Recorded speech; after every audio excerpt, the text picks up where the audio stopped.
Life is stressful. I was just, I was really doing my chest. Everything's just furry. And I'm like, all right, tired of this. So I get in the shower. I'm shaving. And I'm like, you know what? I'm going to shave the balls and everything. I'm going hard. So I get everything down to a slick. I even go against the grain. Oh my God! Just on some parts to get it like baby. That hurts a little bit. Sucks. Yeah. It got yeah. Let me out. Let me out of here. Get me the hell out of here. This girl, I used to hook up with her. Well, anyways, we kind of fell out of touch. She's a little weird anyway. And I had these two girls lined up. Both girls canceled on me. So she shows up and she has gained like 80 pounds.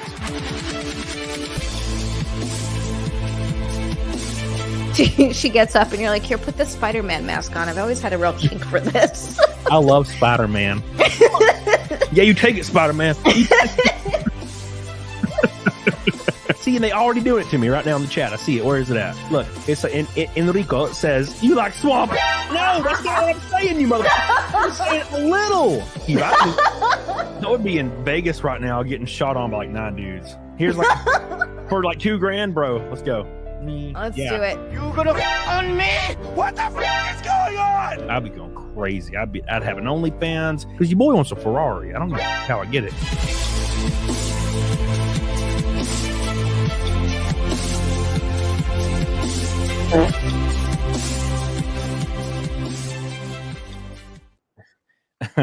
Did you hear the fart noise? Yeah, I did hear the fart noise. I was wondering, did you do that or did you add it into the intro? I was very happy. I can do it at any time I want. I had a fart noise on here, but then I lost all my sounds and I got to put them back on now. That's lame. Why are you not on top of your game? You're supposed to be a professional now. No, I'm a terrible streamer. You almost make as much as me. You make like a fifth of what I do. It's insane. A fifth is not almost as much as you son of. You're like, you make almost as much as me. It's like a fifth. It's like a fifth. It's like a little tiny fraction. It's like 10% of what I make you. It's a joke. No. Hey, welcome everybody to Camel Thoughts. I know it's like 2 days before Christmas and you guys got families and shit. You don't need to be here with my dumb ass, but I don't have that. So I'm here with y'all. Keep in mind, Monday, Christmas Day, I'll be streaming all day because I don't have anybody. So, except my dogs, and what are they going to do? I already gave them their bones for Christmas, so they don't really know any different. So make sure you guys join me Monday. I think I'll start at 2 p.m., and I think I'm going to go till 10, maybe later. Got some people. I doubt anybody will show up, but it'll be fun. But that being said, welcome to Camel Thoughts, and let me introduce you, if you're new, to my illustrious, gorgeous, tiny, donut grazing, quicker than usual co-host, Zia. Hi guys. Before the stream, Cody was like, I just had this. He's like laughing. I'm like, the hell are you laughing at? He's like, I just had this core memory of you like hunched over the donuts and grazing on donuts like you're doing every 3 hours. Literally. Okay, so the people in the chat don't even understand. Like we had a get together with Chrissy Mayer, and we were all in the same house. And every time I went to the kitchen, Zia was in some comfy looking clothing and just eating donuts, old ass donuts out of a box, like all humbled over like a witch. Like, yeah. Just like, I'm like, you just can't get enough of them damn donuts, can you? No, I love donuts. Are like one of my favorite foods ever, and that's like really me in my natural habitat. Y'all see me when I'm done up and I'm like wearing makeup. Most of the time, I'm in comfy clothes, like hunched over donuts, or I'm at the gym looking like a homeless bag lady. Yeah, exactly. Girl. That's what I kept doing. They were old donuts, but they were there on the counter. If donuts are in front of me, I will eat them. It doesn't matter how old they are. Yeah. And you know what? I'm bulking. I hate bulking. I'm so fucking over. If donuts are fresh, if donuts are like hot and fresh, there's nothing like them. But if they're not, I don't give a damn. Like they're like they're garbage. And you're yeah. Of course I'm garbage. That's why you like me. Yeah. Ain't nothing slipperier. Let's get Billy right here going hard. Billy. Ready for this? Billy Hatcher with $100 super chat already. My God, Jesus, Mary and Joseph. Look at this man. Billy is the Dude, best. how are you going to start us off with that, Billy, every time? Billy does it every time. This man is a goddamn saint. Wait till you meet him. I'm sure you're going to be at Matsuri this year. I hope so. I hope so. Where's Matsuri and when is it? Because I'm going to be doing a Camel Thoughts panel, and if you're not on it, that's going to make no damn sense. That's crazy. All right, I'll be there. So you son of a bitch, I'm in. And Billy Hatcher will be there, so you can meet him. Billy, I love you. He says sucks your guest bailed at the last second, but it's the holiday, so it makes sense. Oh yeah, dude, no ill will at all. We'll get Mandy on soon. She says she'll reschedule, so it's good. I'm almost 300 subs, and I have Tuesday off too, and I might have a campfire with my dad soon. Dude, that sounds awesome. I love fires. I love just doing the fire thing because I made a fire last night and it wasn't even cold. Yeah, you sent me a picture. I was like, wow, there's a fire in that dick pic. No, when you were you just can't say that because they don't understand that you're not joking. They don't understand that was real. That really happened. He sends me his dick at least once a week. You No. see anything anyway. I know. I'm always looking for it in the picture. You're like, find it. Where is it, Coney? No, you were so funny at the content house. You got drunk and you were like hammered, but you were so about this fire. You were like, no, I got to make this fire. Every time I came up, you're poking at the fire and adding more stuff to the fire. Now, I don't know if I was drunk or not, but I was, but I don't know if it was the drunkenness, but that fire looked great. Right? That was a good fire. It was a okay, really cool. Good I'm just making sure because I remember it being like flaming. And I was like, damn, I did a great job. And I was like super drunk. You were, but it was really nice. I kept randomly coming up and just standing in front of the fire because it was cold as fuck. Yeah, I was talking to Mark and the cyborg, and I was just like, Mark, you're such a great man. You know how when you get drunk, you just start being like, you're such a beautiful person. I love you. Yeah, you guys were bonding. It was super adorable. He was probably like, this dude's fucking weird. No, I'm like 99% sure he was, because he was drinking with you. Yeah, we were both drinking. Dude, professing your love. What happened was every couple of seconds I would look up and there'd be another person talking to me. And I'm like, oh, what? And I would just like flashing through time and space. It's crazy. Thank you, Billy Hatcher. Oh, by the way, speaking of Billy, you think Billy's hot shit? What about Wookie Be Bad?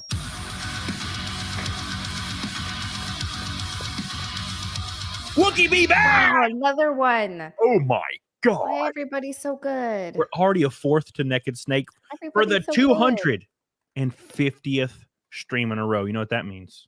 Wait, what does that mean? I have to do a 24-hour stream. Oh, no. Okay. What? You hit it already? You hit the 24-hour stream? No, fuck yes. If we hit it tonight, it's a 24-hour. If we hit it tonight? Oh. Yeah. Oh. Yeah, so this is what sucks about it.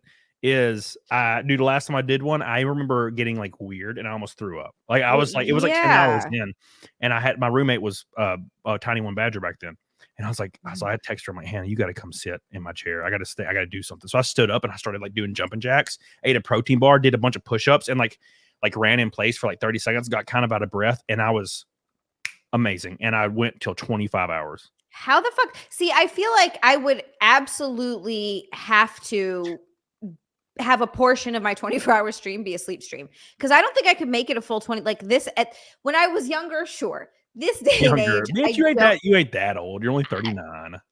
I hate you. Why does that number get higher and higher every time you say it? I just don't know if I have it in me. You know what I remember from being I remembered from my drunk stupor. I can pull out details randomly. I remember you standing in front of the fire and me being like, damn, you look good. Yeah, you didn't think it. You said it. I was like, I'm like, damn. It just comes right out of the mouth. You were talking about at one point the curve of like here. And I was like, thanks. The crack of your ass is enticing me. Thank you. God damn it. Saw and Johan have both made me older. Sorry, go on. Wookie, I love you. I appreciate you. Thank you so much. He says, Jesus, how do these people not understand to like the stream? PS, interviewing me. Yeah. Dude, just DM me. Everybody keeps saying they want to be on my show. No one DMs me. I'm like, dude, DM me, you goofy bastards. Thank you, Wookie Be Bad. I love you, dude. I appreciate you. You the man. That's the second red boy already. It's unfreaking believable. By the way, DISPARU, I DM'd you. You probably already saw it, but hey, I love you, and I'm glad you're in the chat. I appreciate you, dude. So, Wookie Be Bad. I love you. Oh, by the way, okay. Boogie2988 might show up, might not. We're gonna find out. But if not, happy Christmas to my boy, because I love Boogie. You need the link. Oh shit! All right, DISPARU, I'll send you the link. Jesus Christ! All right, we're gonna send DISPARU the link. Thank you, DISPARU. I love you. So, real quick, Wookie Be Bad. I love you. Oh my God, look at this, Matthew Function. Oh my God. Oh. I don't know what I'm doing here. It's exciting. Damn, 3 red boys already. Could it be a record naked snake? What a night It's gonna be. I'm free. I'm sitting in my 4Runner Limited in a Home Depot parking lot. Dude, that sounds awesome. That actually really does sound awesome. Oh, 4Runners are the fucking Matthew. I love 4Runners. It's kind of always been my dream to have a 4Runner one day. They're so. I think they're so nice. Well, there you go. Well, you can get one. You can get one someday. Says Camelot and Z. I have a podcast mostly talk about sex. Yes. It's gonna be a good night. Yeah, dude. I drove my R8 to the gym today. Ooh. And I didn't have my keys because I never keep my gym key in the R8. It's a 24-hour okay. I was going to ask what you were talking about. Okay, so you need a key to get into your gym. You can just go anytime. That's fucking amazing. So I don't have my key, and I'm sitting in the R8, and there's no one there, and I'm waiting for somebody to get there so I can just walk in with them. And I'm just sitting in my R8, just listening to like Coheed and Kill Switch Engage, just jamming, and then my battery's like it's like starts flashing that my battery's starting to get impacted by my music. And I'm like, oh, and I just turned the car off and I was all sad. But it felt really nice to just sit in my R8. Nice. There's something about sometimes when I'm in a particularly bad place, which happens from time to time. One of my favorite things to do is actually just go and drive and listen to music. No particular destination, no time restraints or anything. Just drive around and same thing. Listen to some Coheed, fucking listen to some Pantera, and just really like. There's something very cathartic about it. I love doing it. Yeah. Oh my god. Okay, so when you come visit, I'll put you in the fucking car, drive you up this mountainous area that's behind my house. It's just mountains, and you can just fucking jam music and just tear up the mountain in my R8. It's so fun. I love this idea. Well, you also not to eat donuts, but also to eat donuts, but to do donuts. Oh yeah, I did donuts today. Unofficially.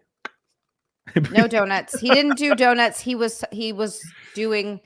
He was eating donuts in a parking lot. There ain't nothing like a damn almost 470 horsepower naturally aspirated V8 in a very lightweight mid-engine vehicle bumping off a 9K rev limiter by spinning in circles. God, it's amazing. I don't know what that means, but it sounds cool as hell. All right, thank you, Matthew Fortune. I love you, dude. Matthew, Billy, and Wookie Be Bad. 3 Red Boys to start the show. Trent Westbrook with his same amazing, bro. Thank you, Trent. Hey, Trent. I hung up your poster you sent me finally. I finished my music studio because I'm learning a lot of Firewind music, their set list for next year. And what a great freaking poster. Thank you, man. Ray Knott says, "What's up, you gay and Zia, the donut goblin?" I like that. That should be my new title. You are. Zia the donut goblin. Zia Land, parentheses, donut goblin. I like that. Thank you, Ballard. Member for 46 months. I can't even believe I've been doing YouTube this long. Rochester says, 10 for the Goomba. You're our family, man. Thank you, Rochester. I appreciate you. And I'm glad the Goomba's catching on. Damn it, Slagolust. And the first goal boy. Renee Galarza. Merry Christmas. I'm still out on the road. Well, by the way, Monday I'll be streaming all day on Christmas. So if you do not have anything planned, you don't have a big family like me or friends in your hometown or state, then come join me. It's gonna be fun. We'll be setting all kinds of crazy goals. I might play some games. I'll bring in some people. It'll be fun. Renee, I love you. Sad lad Chad, when are you getting Gundam on? Is he ignoring you?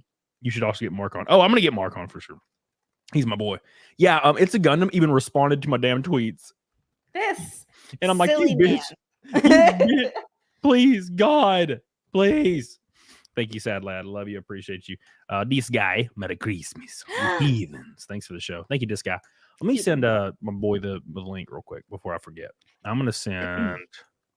For anyone also that's around on Christmas Eve, Cody and I are we're both like, we don't have any family. So I do have family. They just don't live here. So I'm also going to be alone. So I'm streaming on Christmas Eve. So if anyone wants to hang out for Christmas Eve, I'm doing my snack stream at 8 p.m. I got a gingerbread house to build. It's going to be fun. It'll be a good time. All right. So, thank you. Somebody in the chat said Firewind. Yes. He's playing. Wait. I haven't really announced it, but I won't. I'm not going to announce it until I talk to. I couldn't remember if you were talking about it on one of your streams or not. I thought you were, but perhaps it's all but confirmed. But okay, I say nothing. I'm gonna we're in an email chain right now, going back and forth and setting it all up. Is this my boy? Look at him. Yes. Yeah, hello. Yeah, straight off one stream onto another. You messaged me at just the right time. Oh, like, thank God. There was two things since I'm watching. Firstly, Killswitch Engage. The end of Heartache was like my song as a teenager. I love that thing as a teen. Oh my god, yeah, dude. The end of Heartache, that whole album. God, I love Killswitch. I try to get Howard I on. don't know much about them. It was like I don't know whether it was off like a soundtrack or something. I only know that song from them. It's weird. Dude, it's a great song. Like to be honest, I think it was the end of a movie at one point. Oh, I'm sure it was. I'm sure it was. The entire album is just unfreaking believable. But it's there's so that, good. and if you're playing games, play the finals. If you play the finals, I'll play it with you. It's the best FPS in decades at this point. What I is? years, haven't maybe heard not of this decades. one yet. What is It's the finals? incredible. Watch a The- fair amount of game streams. Oh, the finals. It's an FPS. It's made by ex-Battlefield devs. The entire map is destructible. It's based Ooh. around like various different rounds. So you all fight over various money packages that you have to take to an objective. So it's objective based. You got teams. You got classes. It's a mix of everything from Team Fortress 2 to Overwatch with a massive destructible environment. Oh, I've definitely heard of this. That actually sounds really. When you're explaining it, I'm like, that sounds familiar, but for some reason, the name is just not. Yeah, somebody at the gym said this. Somebody at the gym told me about this yesterday. Yeah. You have the high skill element of it's got a long time to kill. So if you're into aiming, you can just out-aim everybody. Or if you're not that good at aiming, you can then go for like the strategy and the tactics of going through walls and setting up traps and stuff and walk that way. Like Blabbering Collector loves it because she just loves blowing up buildings. So there'll just be an objective that they walk into and she just dismantles the entire building and collapses on everybody. And so it's got something for everybody. It's great. Here's my one question though: does it have aim assist for controllers? Yes. Ah, Of course it does, Zia. They So want to gay. get you in there. No, that's no. so gay. Yeah, but you can turn off cross-platform on PC, which means 99.9% of the people are only mouse. All So you right, get okay, wrecked. all right, And that's it's cool. They've Wrecked. redeemed themselves with that. It's not like Call of Duty where the aim assist is essentially aimbot. It helps, but it's not insane. Okay, all right. I played with Mike and Aiden Paladin, and I was getting 23 kills when they were getting like 7. So if you're good at FPS, you just dominate. It's Dude, amazing. Okay. whenever I go back, once every couple of years, I'll go back and play like an FPS, like Halo 3 online on the Master Chief Collection. I'll just be like, I kind of want to play Halo 3, and I'll go in and go like 29-3. And I'm like, God damn. And then I'll play the next match and get wrecked. And I'm like, why was I so good that first match ever, like back in years? It's really, really strange. Speaking of strange, by the way, there's like 19 red boys just popping up out of nowhere. Johan, with a pink. Merry Christmas, you silly Alabama man. Zia, Operation Lasagna is a go. Oh, Johan, I'm gonna need pictures of that lasagna. Wait, hold my on. friend. What is he doing? He's making lasagna. Oh God, I love lasagna, man. Same. I'm waiting for them pictures. I'm gonna use those for later. Oh, oh my God. Thank you. It doesn't take much for you. Johan, I love you. I appreciate you. God, my boy with the pink boy. I think that might be the first one already. By the way, it's a red boy night, and we have been live for 18 minutes. And it's a rainbow night too, It's right? a rainbow night, It's a red a boy rainbow night. night. And It's God, an these everybody's guys are night. incredible. Johan, thank you. But don't forget Slosher with a giant $100 Canadian boy. I love that Zia's dream is to one day own a Forerunner. Has a favorite pastime by burning fossil fuels while listening to music. Merry Christmas. Happy 2024. Love you too. Also, I own a Forerunner. Dude, that you can get a Forerunner, Zia. That's an easy I'm gonna get a Forerunner. That's my dream. Sasha, I love you. That's amazing. That Those is are the my dreams dream. you want, though. The dreams which are easily achieved are the best ones. Yeah. Yes, because then when you hit them, you feel very, very accomplished. Exactly. Yeah. Mhm. Let's see. Toyota Forerunner. So it's What are we looking at price wise? Let's go for used. Let's do Craigslist. And then here we go. So Forerunners all over the place. 12.9. If you want a new one, 30, a newish. That's not that bad. I could 24, do that at some 2015. point. 2015, 22,000. That's not bad at all. No, I could That's a do that. payment. You put 10 grand down. That's like a $280 payment with a terrible interest rate, even then. So Oh, I can do that. Not now, but soon. thank you, Slosher. By the way. Slosher's the man. Thank you. Slosher's fucking awesome. I love Slosher. I love Johan. I love Billy Hatcher. I love them all. Go on. I don't know whether this is like a secret or whatever, but your racing cars, how much are those in the sort of price range of? Oh God, it depends on what you're doing. So if you're buying one to like I did like a couple years ago, probably to get a really, really solid, ready to go car, it's gonna be like 50 grand. Because when I bought mine, it was 33 grand. I had to replace all the suspension, all the springs, all the brakes and everything, which easily got me over 50 grand. If you are racing in NASCAR, which is something I might have in the future, in the very near future, then you're looking over 100 grand easy. Yeah. I asked because, like, I remember there was a streamer and he brought this big truck.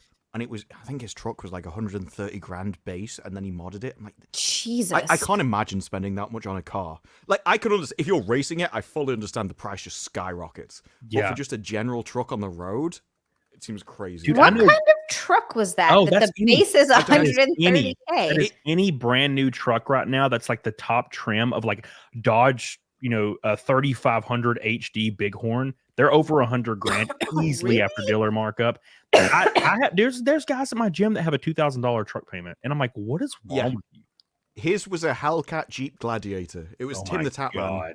Oh, Tim the Tap Man. Okay. I love watching him as a streamer. I think he's an amazing. He's probably my favorite streamer. Very entertaining. I watched him when he was playing with I watched Dr. Disrespect, but I was watching him play with Tim the Tap Man recently. Yeah.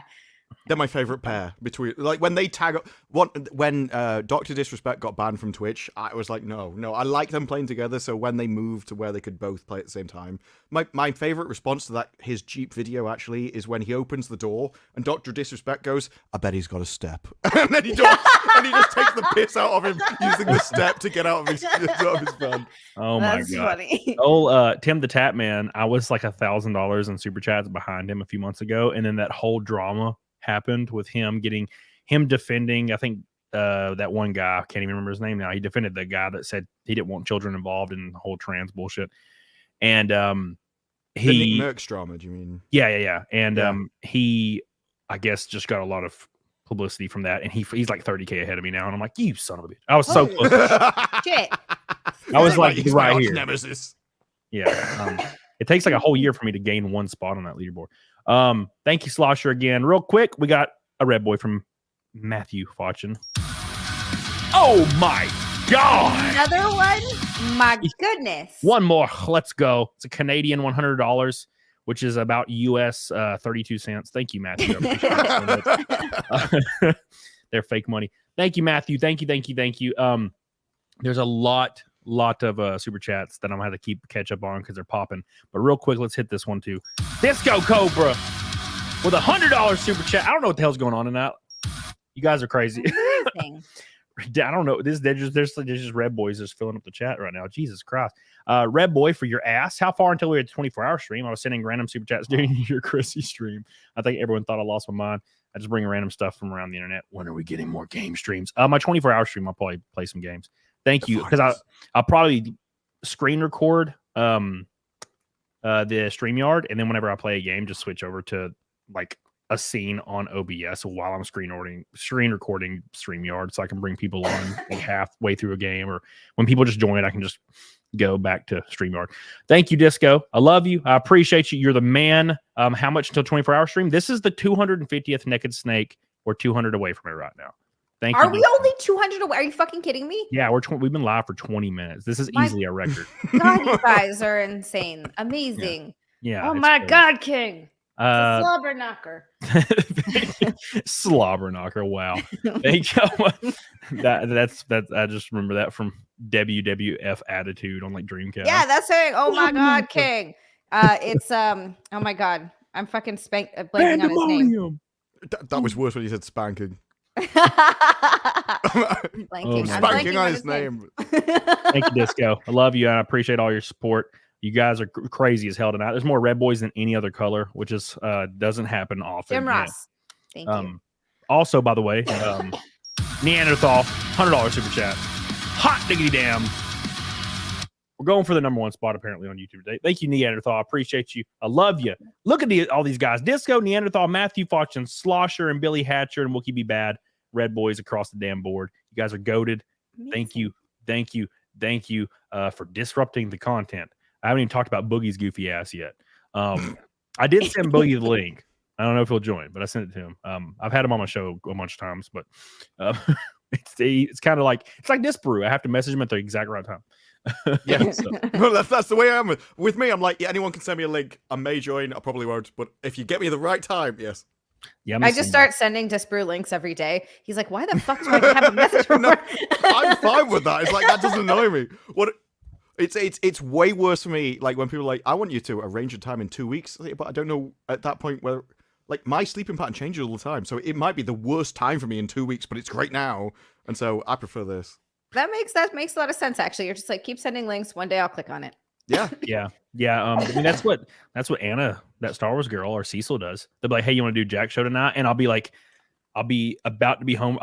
About to be leaving the gym, and they're going live in 3 hours. And I'm like, oh yeah, that's great. I can do that. If I have nothing going on, and I usually join, but yeah, it gets a little spicy. Thank you, Neanderthal, by the way. All right, 200 from Naked Snake for the 250th stream in a row already. Insane, crazy as hell. Thank you guys, I appreciate you. Somebody said Zia, your record's 8 minutes. Yeah, well, that's different. Look, my goal is a lot lower, so we'll just say that. But thank you, Saw. Thank you. But anyways, if you guys are not aware, our good old friend, our good old pal, Boogie2988, who I've met in real life several times, ate hot wings with him. I was drinking whiskey, but yeah, I ate hot wings with him. He got banned on Twitch today or yesterday, and the reason he got banned was the new Twitch meta, which is just putting either censor bars over your boobies and your junk or what have you. Wait, did he take his boobies out? Is this what happened? No, look. X-Ray Girls told me that she's seen his balls. Yeah. Well, to be fair, so I can understand why he got banned on Twitch, if that's true. she saw his lymphedemas, which look like balls. It's basically fat people balls. Where are these lymphedemas at? I'm googling now. They're under his like fupa. It's like another fupa under his fupa. Oh my god. They're called lymphedemas. It's like these fatty deposits when your fat has nowhere else to fucking go, because it's like, God, Jesus, man, you're like 400 pounds. I don't know where to put this shit. So it just starts putting it in random places, and it starts like, if you watch My 600-Pound Life, they'll be like, my name's Janet. I can't stop eating. My dad touched me when I was 7, which is like the story every time. And my favorite one, there's a hospital person who, like, they went in and it's the world record for the most things found in a human body. And it's literally like, they pulled up one of her boobs, there was a clock there. Like, a full-on-wall clock was just under one of her boobs. And then they lifted other stuff, like, found an entire cutlery drawer. And they just found all these items just around her body. It was incredible. I guess that's what I would do.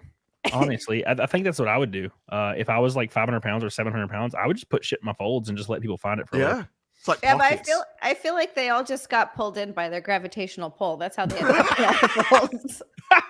Yeah, it's like one of those electromagnets where you see all the metal get attracted there.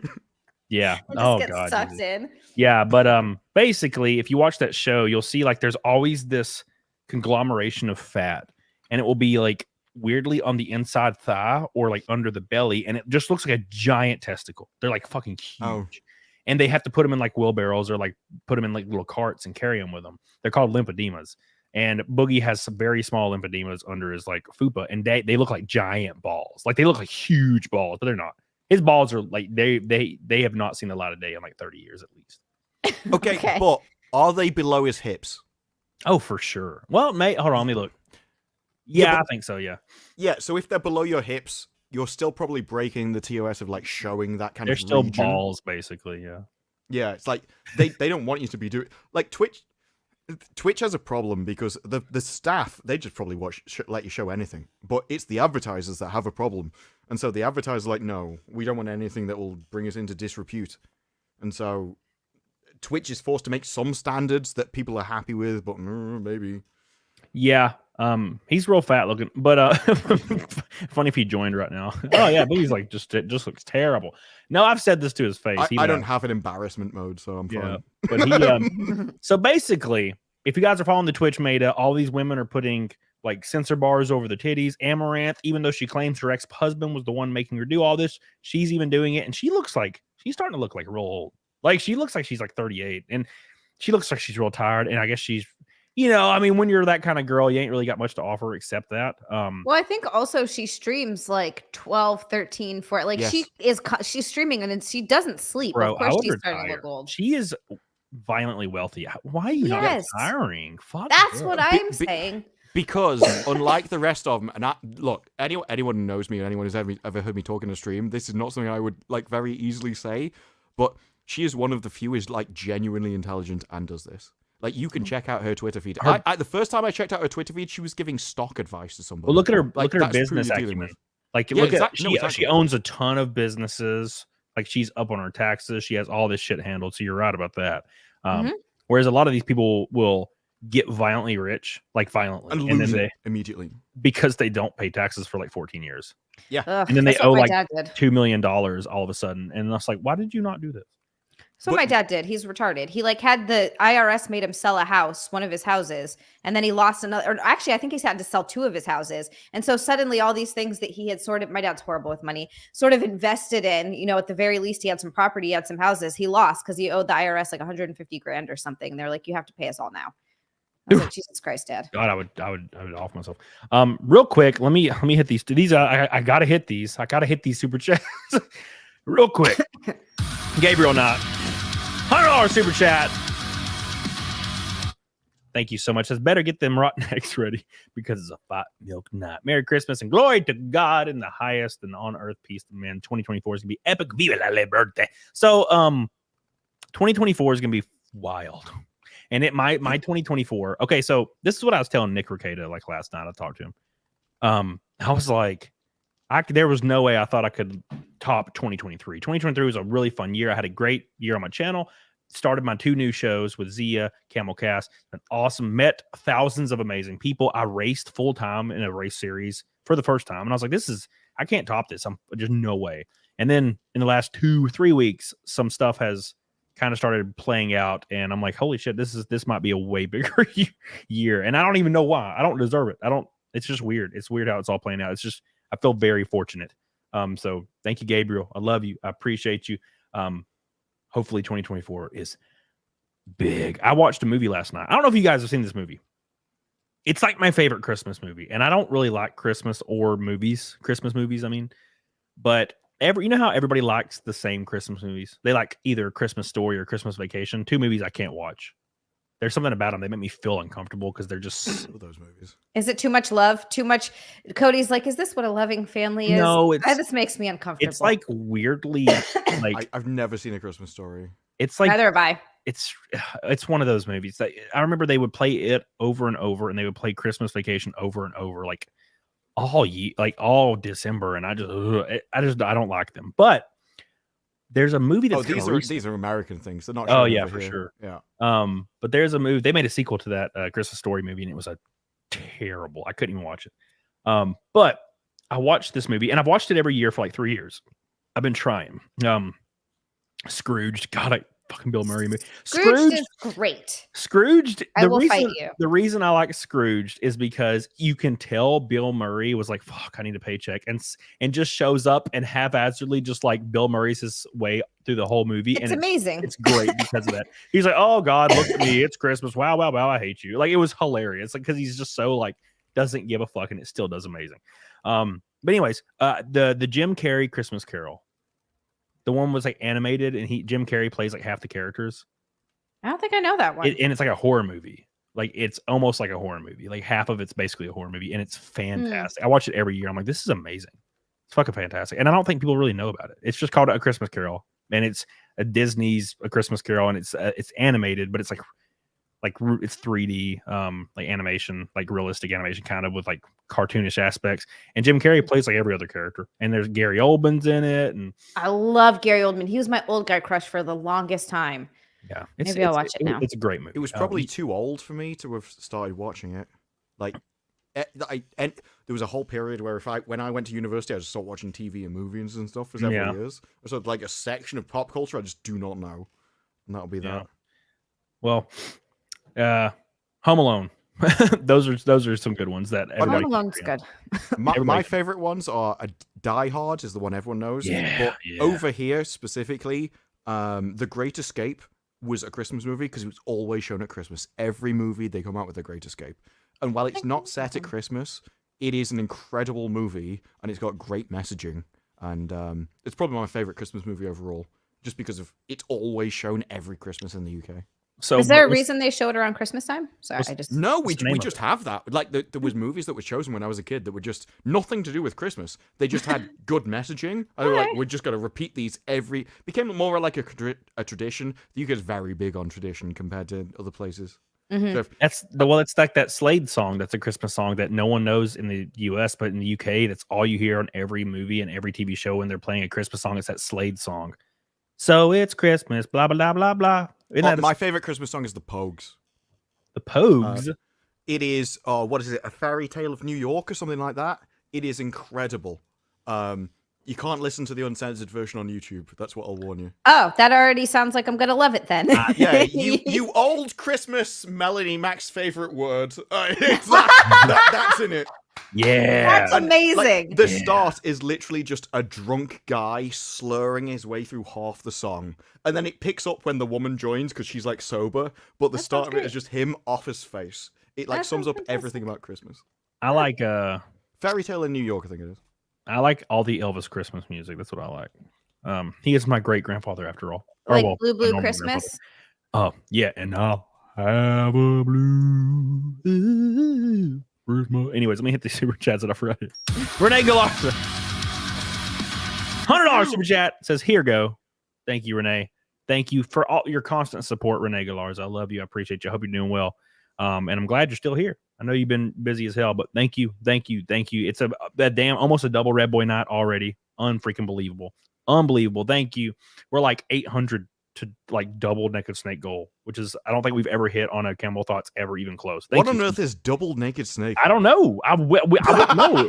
It's uncharted territory. Bend over the chair, I guess. Pull my balls Yeah, out. Like, you do it from behind. Yeah, there you go. Naked Look Snake at from my the back. thong. Thank you, Renee. Appreciate you so much. And a real big one, although it is Canadian, it's a real big one from Matthew Fortune. Another one? A $200. Yeah, that's a double. Oh my god. We're going to take it down F&T revenue today. Let's put this in the anals. What? Matthew Fortune is the most goated. Anals. Matthew Fortune is the most goated out of everyone else. Love you, Z. I love you, Camelot, and love you, DISPARU. Without you guys, I don't know where I'd be. Probably a lot richer. Oh, shit. True. Yeah, true by that. Definitely.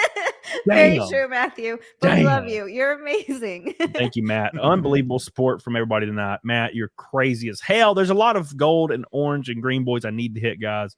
But there's a red boy every 2 seconds, so I'm trying to go through them. Thank you, Matt. I appreciate you. I love you. You goated. You the man. And let me hit these gold boys real quick so we can catch up. Managerial says, a gingerbread man lives in a gingerbread house. Is the house made of flesh, or is he made of the house he screams, or he does not know? That's one of my favorite things. It's like olive oil is made of olives, and then you've got various different oils are made of whatever they are, and they've got, what's baby oil made out of? It's like, oh no. Freshly squeezed.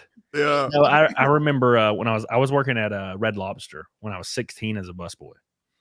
And there was this guy. He was actually, it was the last time I was in like a band where we actually played live. And he was the drummer. And he was like 28 and I was like 16 playing guitar in this band. And he peeled off the water label on the like the machine where all, you know how they have Coke, Dr. Pepper all the way down the little thing. He just peeled off the water and he made his own label and it said fresh baby's blood. And he left it there for like 2 days and they like wrote him up. They like wrote him up and everything because apparently like one of the hostess had like a miscarriage and she like took it personal. Well, I've had a miscarriage and that would make me laugh. I don't even understand that. Yeah, I'm also dead inside, so like surely you'd get more offended if you had the baby. Right? Yeah, that would suck. That's what I'm saying. Jesus. Be insane. It's a rainbow night, Billy Hatcher says. It's a rainbow night. It's a rainbow night. Maldy says, if you dish yourself more than 10 times a night on unsubbing, you said you were on a cut, apply that to other aspects. Hell, DISPARU. Love you, Cody. What do you mean if I diss myself? I'm sorry that I'm trash. But you're our trash and we love you, Cody. You're the best. You're that one man's trash is another man's treasure. You're our trash treasure. Thank you. Thank you, I was Melody. gonna say, you couldn't be English. That's like our pastime. Except we wouldn't go afterwards. We just revel in the self-deprecation. Is what we. Well, that's what we do. We go to the gym because we're dead inside. We're like, I wish I was dead. I look great on the outside, though. No, literally, if I don't go to the gym, I fall into a pit of fucking horrible despair of which there is no return. It's very bad. Corey Johnson, Naked Snake Fun. Thank you, my friend. Appreciate you, dude. We'll keep you bad. Says this bro is my lesbian twin minus the beard. LMAO Rings of Power season 2 is going to be a content fest. I can't even believe they went through with it. I don't understand how they got a season 2. I still refuse to watch season 1. I can't. No, I'm not giving them the numbers, and it's just going to make me really angry. Dude, when I saw that scene pop up on Twitter, where it's like the angry, like giant white dude, and he's like, "They're taking our jobs," and I'm like, I can't fucking do this today. Like, and it's like this undisturbed, like completely like rural ass village that's undisturbed and cut off, but it has like an Asian guy, a black guy, and like, where did all these people come from? They should all be one color. This makes no damn. I don't feel immersed because there's a random Asian lady. Like, why is this Asian lady in like Europe? Because this is basically Europe, like Western Europe. Why is there, like in the olden days, why is there a damn Asian lady? Why is there a black dude? Like, and of course, there's a one white dude that's basically saying like Trump shit. And I'm like, I can't watch this. This is gay. Yeah. It was worse than that, though, because a few months after that, they all went on strike. And what did they go on strike for? The AI is taking our jobs. We need to be replaced. Like, it's going to replace. We need to preserve our jobs because this AI is coming in because it's better than us. It doesn't sleep. It works harder. It's better than us. It's more efficient. I'm like, that is the scene that you wrote to humiliate everyone else, and you came out and said the same thing. And in the second one, I think it was the Fellowship of the Fellowship or something on Twitter. It was their leak of the second series had Sauron losing a fight to Adar, which is why they don't like each other. And so now Sauron, who is essentially a god, well, one of the more minor ones, but still a god, lost a fight to some random elf. And you're like, what?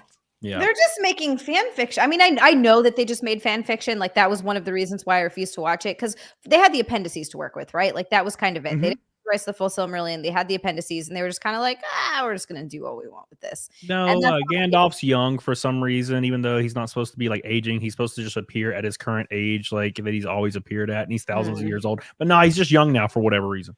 The thing is, wouldn't have saved them because you had Wheel of Time, and Wheel of Time has 14 books. It literally spells everything out. We know from start to finish exactly what happened. We've got a script. The only thing you needed to do is cut the scenes that were too long and just to fit it into a TV series and just put the rest in.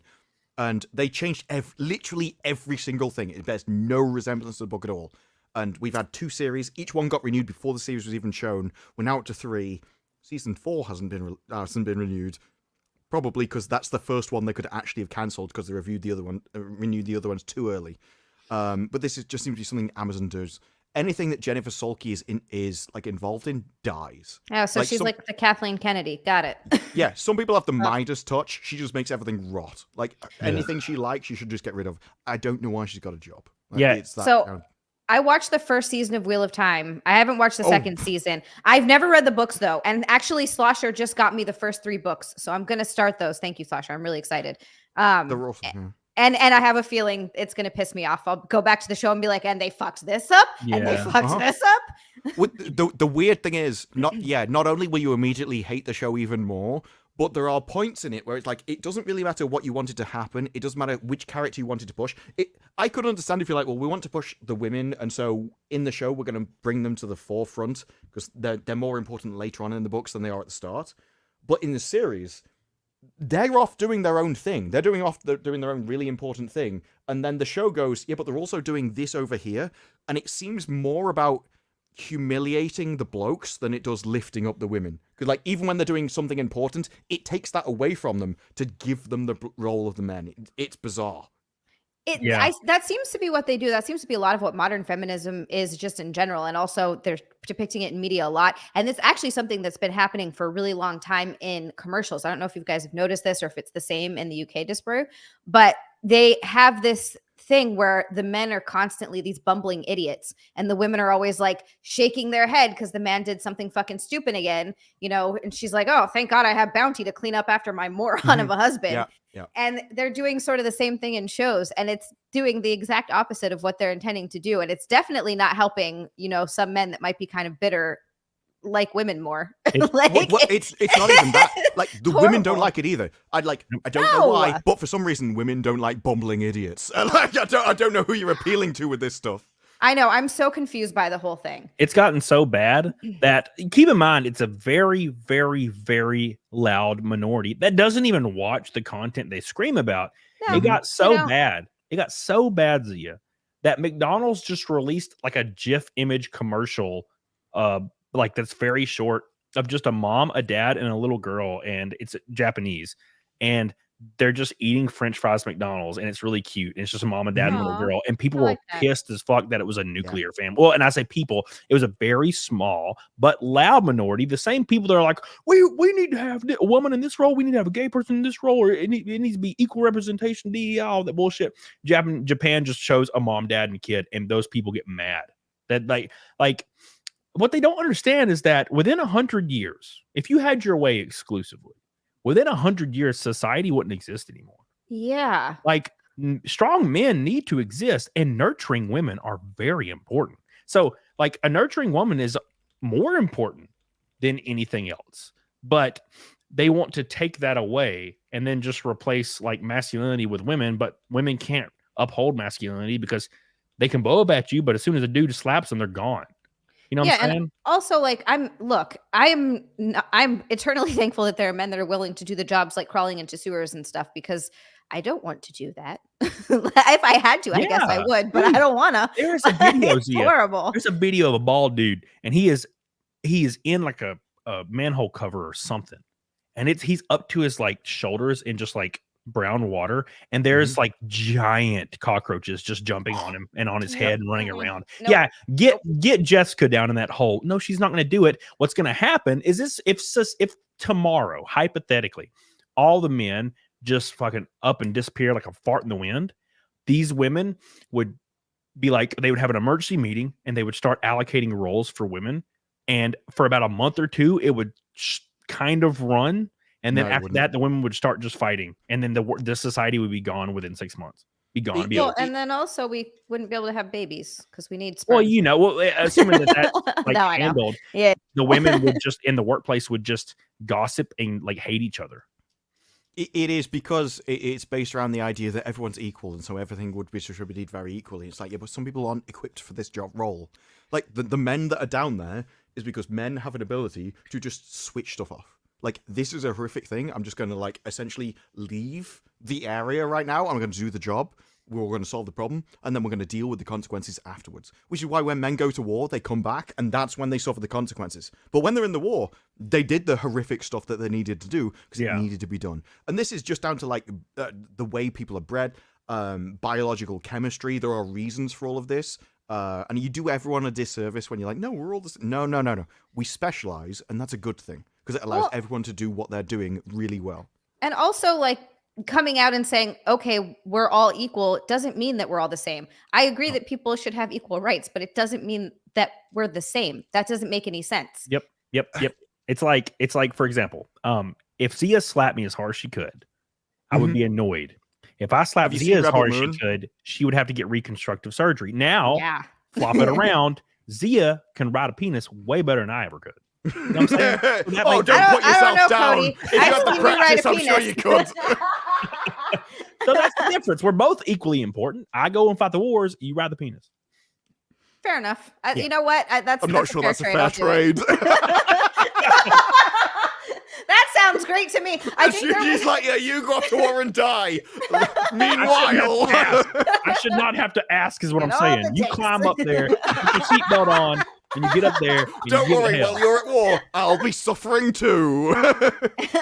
Oh my God, what was it? Who was it that said that? It was like Hillary Clinton that said the true people that suffer like from war and devastation is women because they're like at home bored. And I'm like, I will kill myself in front of you. Yes. Yeah, no, that's exactly what she said. Yeah, because they have to live with it. It's like, oh no. Oh, could you imagine having to lay in bed like next to the fire and knowing you're safe and like have to worry about your husband? Man, that would suck. Your husband's like getting his eye like drilled in by like a dude, being like just fucking with a freaking power tool, and you're like, man, really sucks to be a woman that have to worry about your dude while he's getting power tooled. Yeah, okay, get real. Oh, go ahead. Sorry. This is one of the issues when you use language in this way. What you mean when you say equality is not what they mean when they say equality. Right. And so they literally mean everyone is exactly the same. They're all interchangeable and there is no difference. And so that works. There is an element of like changing your language based off whatever word they've lately appropriated. Which sucks. Otherwise it plays into it. Yeah. No, you're right. But it sucks because you're just like Jesus Christ. Thank you, Helena. I love you. Hope you're doing good. I know I talked to her last night and we had a good conversation. I finally got Snapchat. What? I did it. You've had it. I know, but I never go on it. And I haven't added anyone. Oh, yeah. I added you and Nick and... I have to text you. I'm like, hey, text your Snapchat. I sent text me your Snapchat. I don't have it yet. Text it to me. Thank you, Helena. I love you. Billy Hatcher, don't forget about those shoe chats. I'm doing it right now. Oh, thank you, Billy. Holy Ozo, my boy Rob. I miss you. I love you. Appreciate you, dude. Slosher says, DISPARU, no use for a name, is a punk band that did a cover of Fairy Tale in New York, if that's your thing. My favorite non-tradition Xmas song. Thank you, Slosher. Yeah. I appreciate my favorite Christmas song by far. It always has been. In fact, because it's played so often in shops over here, it's the only one I can stand. And I'm literally listening for the part where I'm like, do you have balls? Do you have no balls? And like some places, some shops will play the unedited version. And others just have the silence in the middle. It's like if you play the censored version, no respect. I pulled it up on my thing so I can listen to it later. Thank you, Slosher. Appreciate you. Naughty with an Australian 20 says, I'm in Australia smoking a brisket for Xmas lunch tomorrow. Take care of yourself. A message about 10 weeks ago, so no chance of remembering it, but I'm killing it at my new job. Got 160K order, 2 huge customers. Hell yeah, Naughty. Congratulations, my man. Keep killing it. Keep grinding. Never stop. And make sure that what you're doing drives you forward. Thank you, Naughty. I appreciate you so much. Don't feel free to give me another message because when they get buried after 2 days, they're gone forever. So you got to like bump them.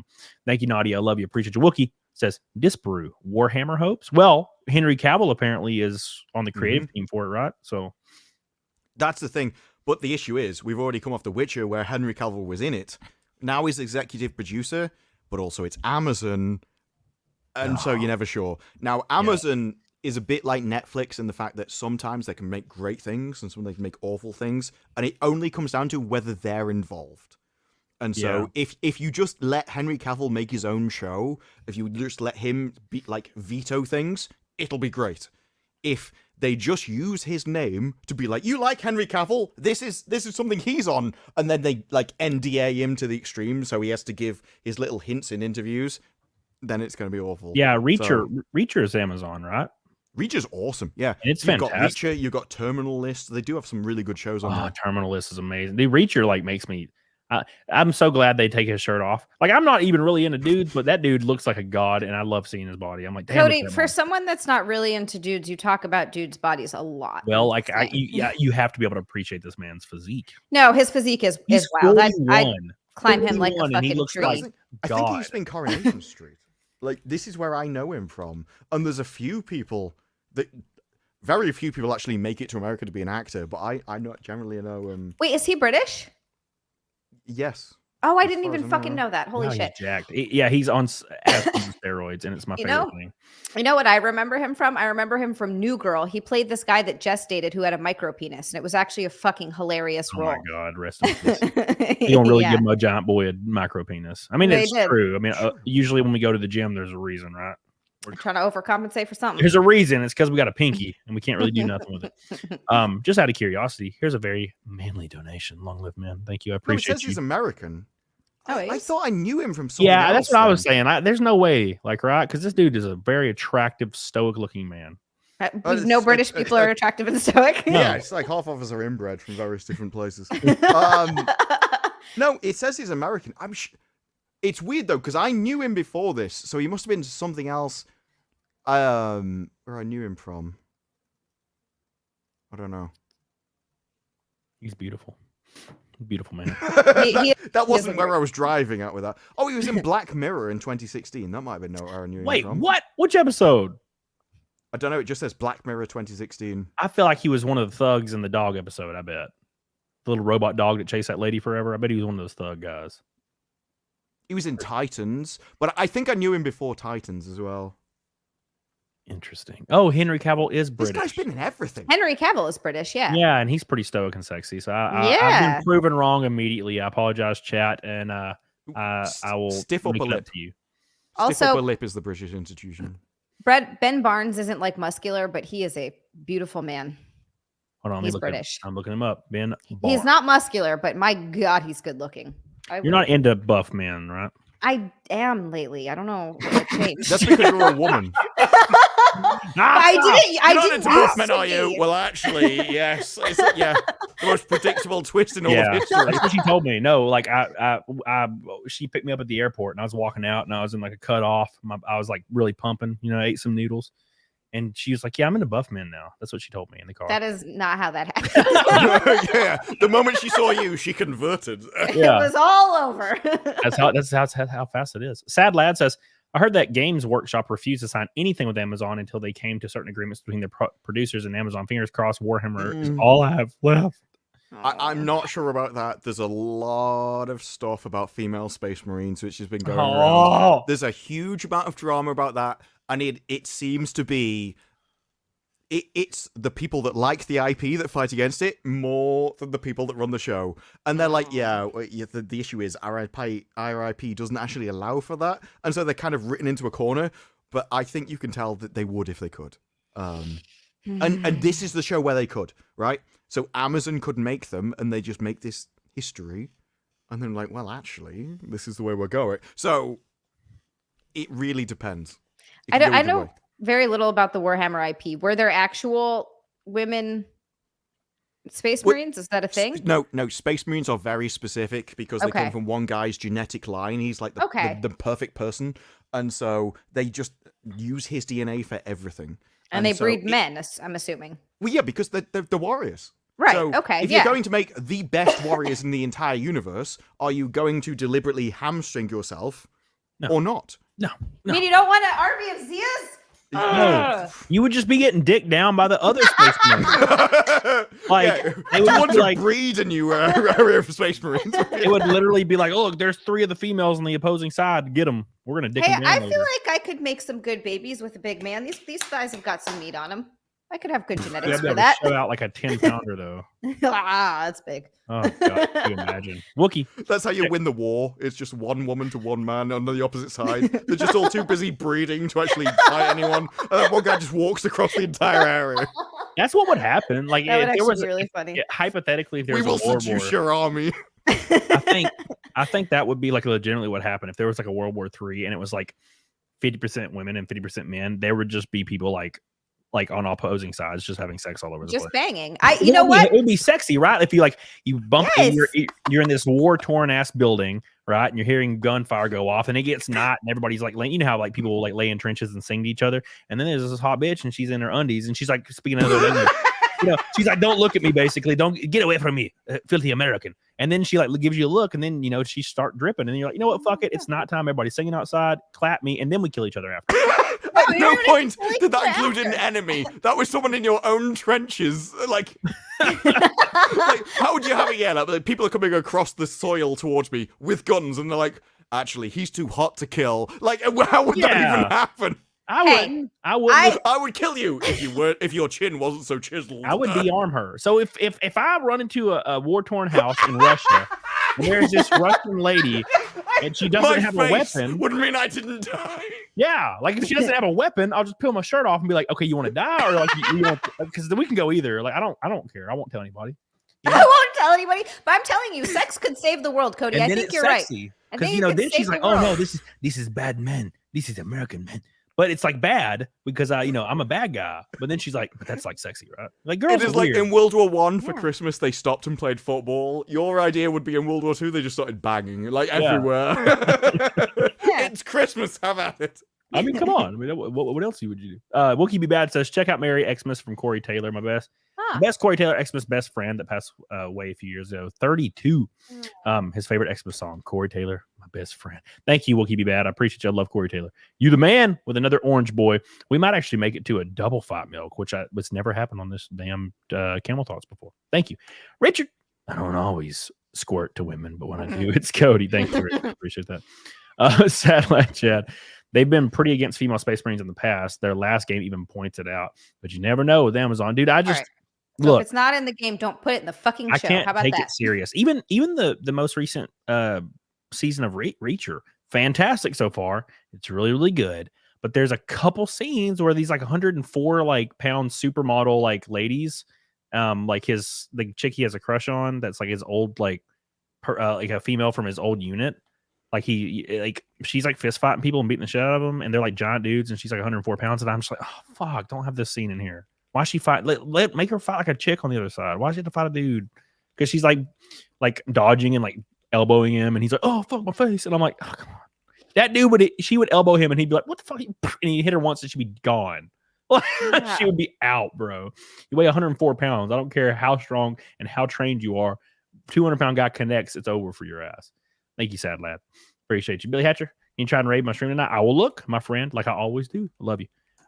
Matthew Fox says Warhammer has a faction of just women called the Sisters of Battle. Look them up. Totally badass. All right. But so they would get wrecked by Space Marines. Of course. Yeah, not Space Marines. Yeah, specifically Space Marines because they come from a genetic line.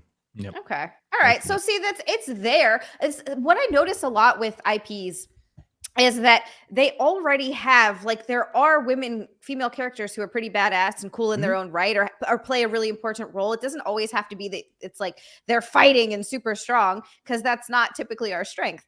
There's these women exist already in the IP, but they don't need to do what they do. But for some reason, they disregard the fact that they're already there, and they're like, okay, well, what we're gonna do is just replace all the men with women instead. And you're like, no, but you already had a great storyline for them, and you because just ruined it's it. not.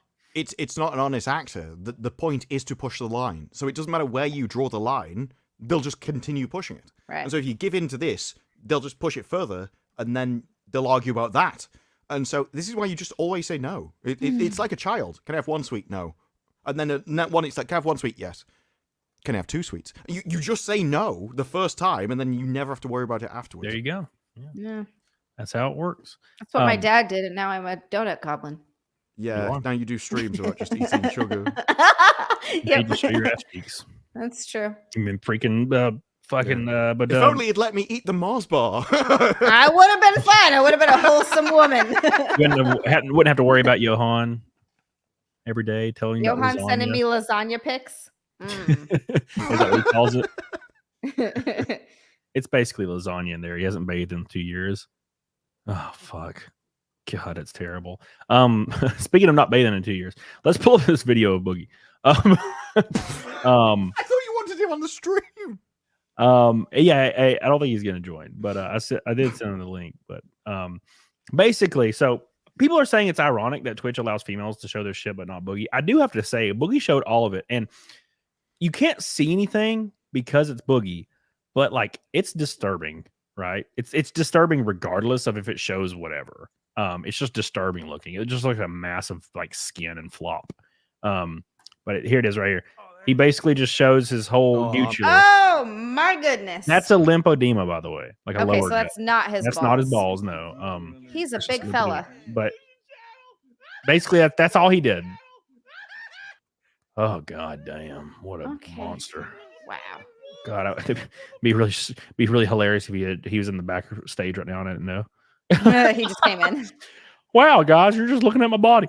No, I mean I'd do the same shit if I was him. But yeah, so it's pretty disturbing. But it's so disturbing that DISPARU's like, I gotta go. Yeah. Well, people say it's they're like, well, it's ironic because women show their stuff, and I'm like, well, they don't like literally show like everything. Yeah, I've never taken my pants down not wearing underwear, I guess. Yeah, but if you turn on TLC, you'll see that all the time. You'll see way worse than what we just saw with Boogie. Like it'll be like because of My Sister's Proud Life. Yeah, they show them like bathing. I've seen clips where they show them literally taking a bath out back in a fucking bucket, but you can't see anything because folds cover it all. Right? Yeah, the only thing you see is their lymphedemas, which are pretty terrifying looking. Yeah, I think boogies aren't bad. Boobs. Like boogies are small, but like God, there's some of these people. They are huge. They're huge. Now, Boogie's, of course, claiming he was unjustly banned. Let me find it right here. He said he was unjustifiably banned. I'm torn on this one. It's hard to say it. It's kind of like a weird gray area, right? Yeah, right? Yeah, so here, let's see. Oh, God, he got naked again. God, why he just keeps getting that? Boogie, stop. What are you doing? Anyways, I pulled up a video and he's just fucking naked. And anyways, it says you wrongfully banned me, Twitch. This is disgusting. Ableist behavior. Says Boogie was fully new when he was banned. Twitch's community guidelines under sensitive content clearly outlines that you must cover the area extending your hips to your bottom of your pelvic and buttocks. So that makes sense, right? He's trying to drum up some PR and some controversy, and that's fine.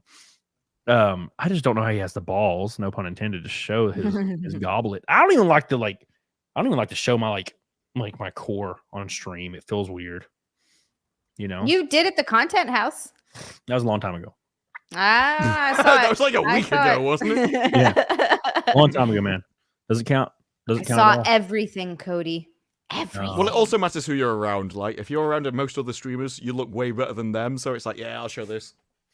That is true. That's when you yeah. get naked. Yeah. Yeah. When you like look around, you're like, okay, I can take my shirt off in here for sure. You know, because you're like, look at my arms. I can definitely take my shirt off in here. No one's gonna say anything negative. You know, they're all just gonna be like, yeah. By the way, make sure you guys like the show. Thank you. I appreciate you. We're going hard as hell.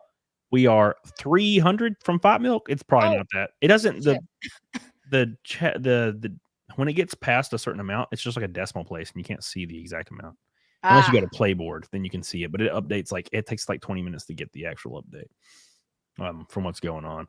So who would win, Cody or Brock Lesnar? Oh, Brock Lesnar would kill me. Of course, Brock Lesnar's fucking giant. And he was a wrestler and an MMA fighter. And he was one of the few that actually was able to transition from wrestling to MMA and do well. It doesn't always work like that. CM Punk showed it. He was controlled by sheer testosterone and hate. Yeah. You know, that dude was on some serious, like there was all these allegations of gear. And I'm like, that dude was like on at least maybe right before he started UFC, he was on like an ass ton of HGH. At least. Have you seen his daughter, dude? Yeah, she just looks just like his goofy ass. It's weird. Literally just like him, and she's fucking killing it. She's someone that I could see beating the shit out of, like, not a big guy, but like maybe a small wimpy guy. I'm pulling it up. I'm pulling up Brock Lesnar's daughter. She'd kill me. She'd fucking wreck me. She looks fucking brutal. It's kind of sad. That was, she looks brutal, bro. Hopefully she's bigger than the one in Rebel Moon. Yeah, I haven't been able to bring myself to watch that either. She's kind of a there's a guy who's like punching her in the face, and she's literally just trading right hooks with him. And it's stupid because you're supposed to think that hers are more powerful than his. And oh yeah, of course. Yeah, I'm so tired of that garbage. And she's literally like 5'2". It's ridiculous. Dude, insane. It takes me out of a scene so fast in a movie. Yeah. There's a tiny 5'1" girl that weighs 90 pounds punching a 200-pound 6'2" man, and he's like acting like he's getting hit. He's like, oh, and falling down. And I'm like, bro, I've had a jokingly girl. I was at a club. This has happened because this kind of shit happens all the time. Go to a little club, little bitty tiny 5'1" girl weighs like 92 pounds. Like, I'm drunk, everybody's kind of drunk, and she's like kind of slapping at me, and I'm like, slap harder. And she's like, you sure? And I'm like, yeah, slap harder. And she just slaps the fire out of me, and I'm drunk, don't even really feel it. And I'm just like, ha ha ha. And that's the end of it. It doesn't especially if adrenaline's pumping. That's like a bug bite, bro. If my adrenaline's pumping and I'm angry, you can slap me as all you want to. I'm not going to be phased. But if I slap you open hand once as a 200-pound large man, like, you're probably out. Like, in one hit, go out. But if you take it down to like 20%, we're having a good time. Okay, you just calm down. 20%, you get dazed. You're like, oh god, like, why is my underwear so fucking soaked? What happened? Yeah. That's the thing. The Rebel Moon, the final fight is really good, and there's bits where she's like dodging behind bars and stuff, and so you could believe it until she's just trading blows with him. That's silly. You had all the rest done. I can even go behind, like, you have different fighting styles, or like you lure him in so he's swinging at you and he's really aggressive, but you use the environment to like give you an advantage where you take advantage. Oh my god, yeah. That is just mini me. That's not a wig. Yeah, isn't that crazy? I might breed her though. She'd make some pretty fucking strong babies, man. Yeah, like I wouldn't want those to come out of my womb. Can you imagine? They'd like tear their way out. Yeah, I'm about her. I feel like she'd be sopping. Could you imagine them kicking? They like come through. Girls Like that have high Alien? testosterone. You ever hung out with a girl that was like on like testosterone, like any No. kind of like injections or maybe like a low dose like gear, like Anavar or something? I mean, those if you girls have, are unbelievable. They are just sopped every time. It's fucking believable. Crazy. Love it. That's what I mean. Because one of the reasons why like you can like smack me and don't feel it is because cortisol is what you produce as when it's stressed. Both people produce it, but it binds with testosterone. So it binds with testosterone. So you like go into the zone, you get really calm, everything moves in slow motion, you can make decisions, which is why men cope better in stressful situations. Whereas in women, if there's ever a stressful situation, and people record everything nowadays, the men are dealing with the situation and the women in the background screaming. That's cortisol. So if they're injected with testosterone, I'm assuming they would react differently to that, and they would react like the blokes.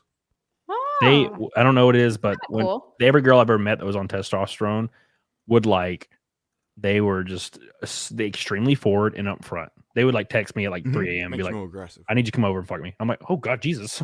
Oh, like, and you get there and there's like there's like a slug trail leading to their bed and everything. I'm like, oh my God, she is like ready. This is unbelievable. Cody, the way you did that, you were like, oh my word. Jesus. Oh my God. Oh wow. This is very unexpected. I used to have, I was hooking up with this bodybuilding chick back in the day, and she was stacked. I'll send you a picture of her if you remind me later. Yeah, I want a picture. She's like a competitor and everything. And she wasn't like overtly, she was still very feminine, but she was like, fuck, she could like deadlift over 400 pounds. It was wild. Dude, she was a nurse, and she would show up at my house at like 7 a.m., like at the end of her shift or something, or at the beginning. I don't remember. And I would be like dead, like half awake. And she would just come in. Like I gave her like a key for when she did it. And she'd come in and just climb in bed with me and just wreck my ass while I was half awake and then leave. It was unbelievable. Every Sounds like time. my kind of gal. She was cool, man. Sad Lad said there's only 2 all-male factions in Warhammer. There's 2 all-female, and the rest are mixed. Women literally can't survive becoming Space Marines. Thank you, Sad See, Lad. so they already have women faction and mix. You don't need to make female Space Marine. Don't do it, Warhammer. That's what but also like what they reproduce the Space Marines from the like the leader. It's the most rarest thing ever, and so you would only use it on the people that would make the best people. Even if they could survive, there's no reason why you would. And so it's not like Amazon can take that and twist the law. They have to break it in order to do it if they want to. Which they would do, those fuckers. 100%. Oh my God. Justin Alucard, welcome back, dude. Says Fight Milk was the best pre-workout breakfast ever. God, Jesus, Mary Joseph. Did he just do it for funsies? I did it last stream. I think it was last stream we hit it. We nuked it, just killed it, and it was gross. It was easy, but it was gross. Thank you. You know what you should do for a festive fight milk? You do eggnog with milk in it. Eggnog fight milk. I've thought about that before. For Christmas. Eggnog's terrible. It's terrible. I love eggnog. I can do fight milk and just skip my like night dinner after my show and still remain in my macros. Dude, eggnog is like a shot of eggnog. It's like 150 calories. It's true. It's really high in calories. I don't know what the fuck's in it. It's basically just heavy cream and sugar, right? Where the calories are. Okay, that's what it is. A 400-gram can of condensed milk is in this recipe. Holy shit, that's a lot. 4 egg yolks, 50 grams of caster sugar. Holy fuck. 100 milliliters of brandy. Whoa. That'll get you going. No wonder it's so good. God damn. Thank you, Justin. Appreciate you, Justin. Matthew Fauchin in the chat says you should ask Lean Beef Patty to come on my show. I wouldn't be able to talk if she came on my show. The whole time I'd be like, so you like you work out and stuff, and I wouldn't be able to even look at her. I'd be like, can you bring up Lean Beef Patty? I feel like people told me about her before, and I can't. Yeah, she's just stacked. Her. She's just stacked, bro. I love women that are like tastefully jacked, not like overtly jacked, but tastefully jacked. There's something about them that just drives my like, I don't know. It must be something to do with like my heritage and like where I'm from. It's probably something to do with procreating. I see like women that are like, they're not gross, like, because a lot of these women are way too big, but like they're tastefully jacked. And it like, I'm like, I want to have children with this woman, and I don't understand why it like that like thought always comes. Oh my God, I need to breed with her, please. I don't know why. It's weird. Most of it's genetics. Like that's what a lot of people don't understand is like, oh no, there's all these things. It's really like in depth. There's all this societal things, status, and it's like no, most of it's just genetics. It's like I like the look of you. That's it. Yeah. I and want to it's- know why I'm so attracted to Italian men. Like, I don't know what it is, but I would. You just like olive oil. You're like, he's Is got all that the what olives. it I No, like it's- olives and pizza. That's enough for me. that must be the thing. It must be like situational depending on your actual heritage. So like I know guys that if a girl even is kind of has any muscle on her, they're like, that's gross. That's fucking disgusting. And I'm like, what? Yeah. But I think there's a limit, and my limit would be way below yours. maybe Okay. I'm like Finnish, or I have. And like, there are something exceptions. Maybe. Like Gina Carano is an exception, but I've seen other people where it's like really once you begin to look like a bloke, no. Like there's toned is good, muscular isn't. I think she Oh, looks yeah. fucking great. Her body is phenomenal. God, Yeah, that's like one to punch me in the six-pack, fucking face. I can go with 6-pack, but once you start to get muscular in your arms and stuff, like it seems to alter your face and everything. Strangle me. Yeah, she's Strangle pretty me! No, hot. that's I- too much for me. Oh, I That's like too her. much Wait, for me. Oh, that bring is up- just a Bring up no. Lena, because Lena is probably look, everyone Okay, so every time I Lena's, say not something- even- Lena's just hot. she's just super hot, but she does put a lot of work in at the gym, and her ass is phenomenal. No, she She's looks like great. my goal Oh, body. She looks great, but she's literally just a hot girl. Like she's I like know. literally just hot. Like See, even with that though, I'm different than most people. Like I'm a '90s guy, so I remember when Coupling's my favorite comedy of all time, and there's literally a character in Coupling who constantly talks about how her arse is getting bigger and she doesn't like it. In the '90s, everyone wanted a small arse, and then Yep. it's more of a modern thing. Everyone has a massive arse. she's just like Yeah, she's just look hot. at her. She's not muscular. she's just perfect, like Mm. genetically perfect. I want her stomach. Look at her That's face, my goal. dude. I Look at know her she's. face. I just love her so That's much. a lot of it. If you can I want pull to off make being, babies with her. she's got like B cup boobies. mean, I that would be a love miracle. small boobies, man. Small boobies is my shit. I love it. And she's Oh. got she has a small waist. She's perfect. Everything else is perfect. And to cap it all off, her face is literally perfect. If you have all that, you're good to go. I know. The Look closest at her. person to that is Ass Girl. Like My God. she's got those Ass girl's things. ass is ungoddamn real. Yeah, her ass is fat though. It's like fucking fat. It's beautiful. Hey, just because I can cook way better than you and Zia appreciates it doesn't mean you need to neg me, sir. I still love you. Thank you, Johan. I appreciate you. I do love lasagna pictures, and I do Told love you, guys boy. who cook. What's up, Chris Thompson? Thank you. Hey, Love what's up, you, Chris? dog. My boy. And then don't forget, just out of curiosity, start here, learn how to sit like a lady. By the way, we're 600 from. Thank you. We're 600 from. God damn it, Zia. Those little muscles. Okay, when girls sit like that, like I know I just said ass girl, but ass girl sits like that like 99% of the time. And there's this little Comfy. muscle. There's this little muscle that goes from like the pelvic region to like the inner thigh. Love Here? it. Yeah, it's like a weird like string muscle. I can't see it. I saw it a second ago when you moved, but I gosh, guess love it. I I just want to should bite move it. over it. Hung! Take it like a hot dog. It's because I'm getting chunky, so none of my muscles are showing. When are you gonna cut? You've been talking about being chunky for a long time. It's because I'm being a bitch about it. I'm not going to cut probably for a little longer. I still need to put some more muscle on, and I have a surgery coming up in February, so I got to take some time off for that. So Yeah. it'll be like a few weeks of nothing. So Yeah, it's- I'm gonna stop my cut the day I go to Daytona in January. That's gonna be the end of it, I think, because there's no way. Once I do Daytona, my year is nonstop until fucking November again. Not stopping. I have 9 races. I have 9 races confirmed. 3 to 4 in the big shit, like unconfirmed. 2 are pretty much confirmed. And then I got fucking that band thing, the touring thing. And then I got cons, and then I got YouTube. And oh god, I can't even think about it. Oof, it's gonna be wild. DISPARU, you need to come to fucking Montsuri in Houston. I know Drinker will be there. It's Anime in Montsuri? September I don't because even know where Morsori is. it's in Houston, Texas. Well, it's I in the don't know middle of any the your U.S. states. Oh, I know where Texas is. I don't know where Houston is in Texas. Yeah, it's like on the like Oh, eastern kind of- August. August. Yeah, so I got usually you. I can probably come to that. they have a YouTube section, and like every year, it's like me and Nick Ricada, and last year we had Gary, and we had Critical Drinker was there, and all we did was hang out the whole time. Me, Critical Drinker, and Gary. Me and Critical Drinker just drank every day. We were like, let's go to the rooftop That's bar. my kind of con. Yeah, that's all we did. Me and him went to the rooftop bar and we're drinking, and then they were like, your table's ready. Like 4 minutes later, and we had full glasses of like whiskey. And he's like, can we take these? And they're like, yeah. And he's like, all right. We're just like walking through the hotel drinking whiskey. It was awesome. He just Definitely kept my buying them kind of for me. con. I would try to buy them for him, and he'd be like, no. And like, I would be halfway done with one, and then one would come like in my vision, and he'd be like, here you go, mate. And I'm like, oh, fuck. And I'm not even done with the other one. He just keeps giving them to me. I'm like, all right. That was the thing. Like, I was in London with Drinker, but he was so busy. Like, he kind of arrived for the meeting, and then I think he left the next day. So it was like I saw him when I was absolutely off my face in the bar, and then I think we like walked back to his hotel. Never saw him again. Yeah. So he had nowhere to go. He couldn't escape us in Houston. He had a drink all night with me every night.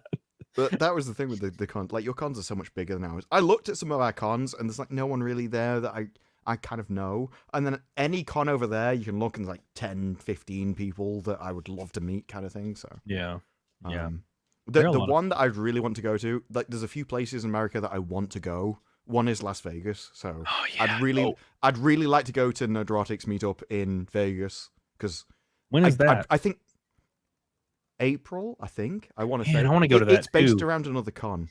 And I think there's probably nowhere else in the world like Vegas. Nope. Which is I've been all over the U.S. Vegas is only Vegas. And if you go to Vegas, now I don't know if like how you want to do things, but when I go to Vegas, I get a presidential suite, and it's got like a grand piano, sauna, a gym in it, like a bunch of rooms, huge.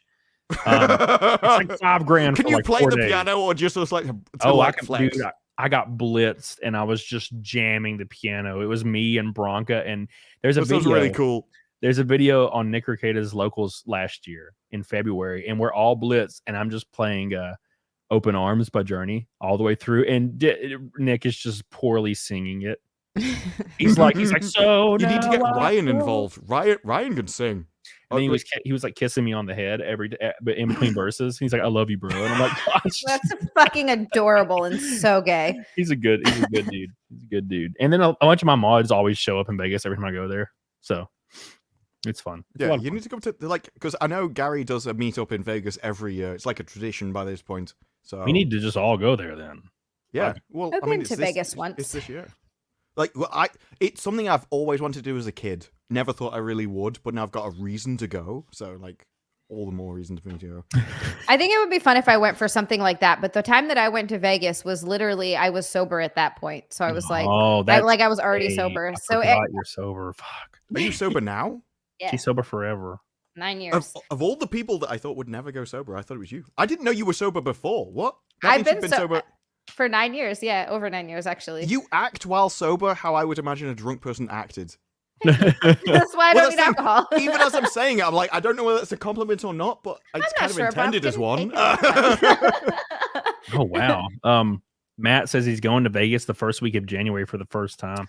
Dude, I've been to Vegas 17 times. I go every year, and then when I left GameStop, I went twice a year because fuck it. I mean, why else would why would I not? You know, it's a beautiful place. I know a lot of people hate it. I love it. But yeah, I would definitely, if everybody coordinates, I will go. But it's just the one thing that sucks is April 23rd is my first show. That first deal with old Firewind. So like I'm like, oh fuck it. It's in Denver though, so it's only like a few hours away. So that's not too far. So we can make it happen. But I'd really want to go out there. I want to see Gary again. I want to see all the boys. Get Critical Drinker out there, and we can just drink for like a week. God, be great. I love it, dude. I love it so much. But yeah, we'll definitely be there. It's gonna be good. DISPARU needs to come. It'll be fun. I'm just sitting there sweet and just drink all night. If it's necessary, like in August, I can do the August. That's far enough. There's like two dates so far. I promised Drunk 3PO, and he hasn't even got back to me.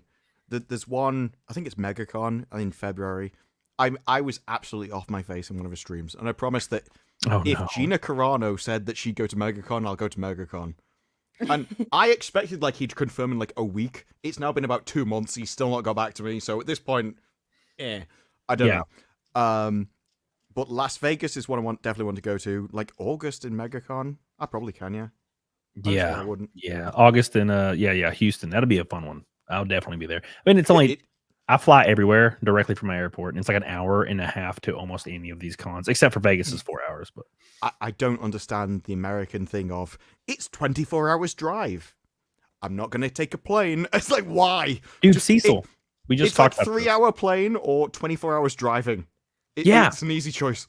Cecil was like, yeah, I'm in Florida. I can't join your show tonight. I'm like, oh, that's cool. I'm like, I was like, wait, did you drive down there? He lives in like New York or whatever. He's like, yep. I drove 21 hours straight. And I'm like, oh my. No, dude, I will fly. It's like 3-hour flight. Like, what are you doing? Yeah. I think just like some people, I hate flying. I'm one of those people that would rather drive if I can, but it depends how far of a drive it is. Like if it's a, like a week-long thing, flying obviously makes more sense. Dude. But it's just the idea of fucking having to go to the airport, go through the it's just, oh God, I hate it. I hate flying so much. Well, it's a fucking nightmare. Security's awful. It's like horrible. wherever you go, it's awful.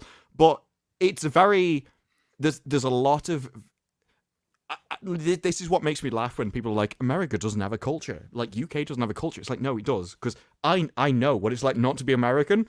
And one part of American culture is you will drive anywhere. It doesn't matter when you need to go to the shops, you'll drive it. 24 hours away, you'll drive it. Everyone else, like, if I want to go to Scotland, I'm not driving. It's like 3 hours away, but half of that's traffic. That's so funny, because if you tell me something's only 3 hours away, I'm like, oh, that's not bad. Yeah. But to us, that's the entire length of my country, right?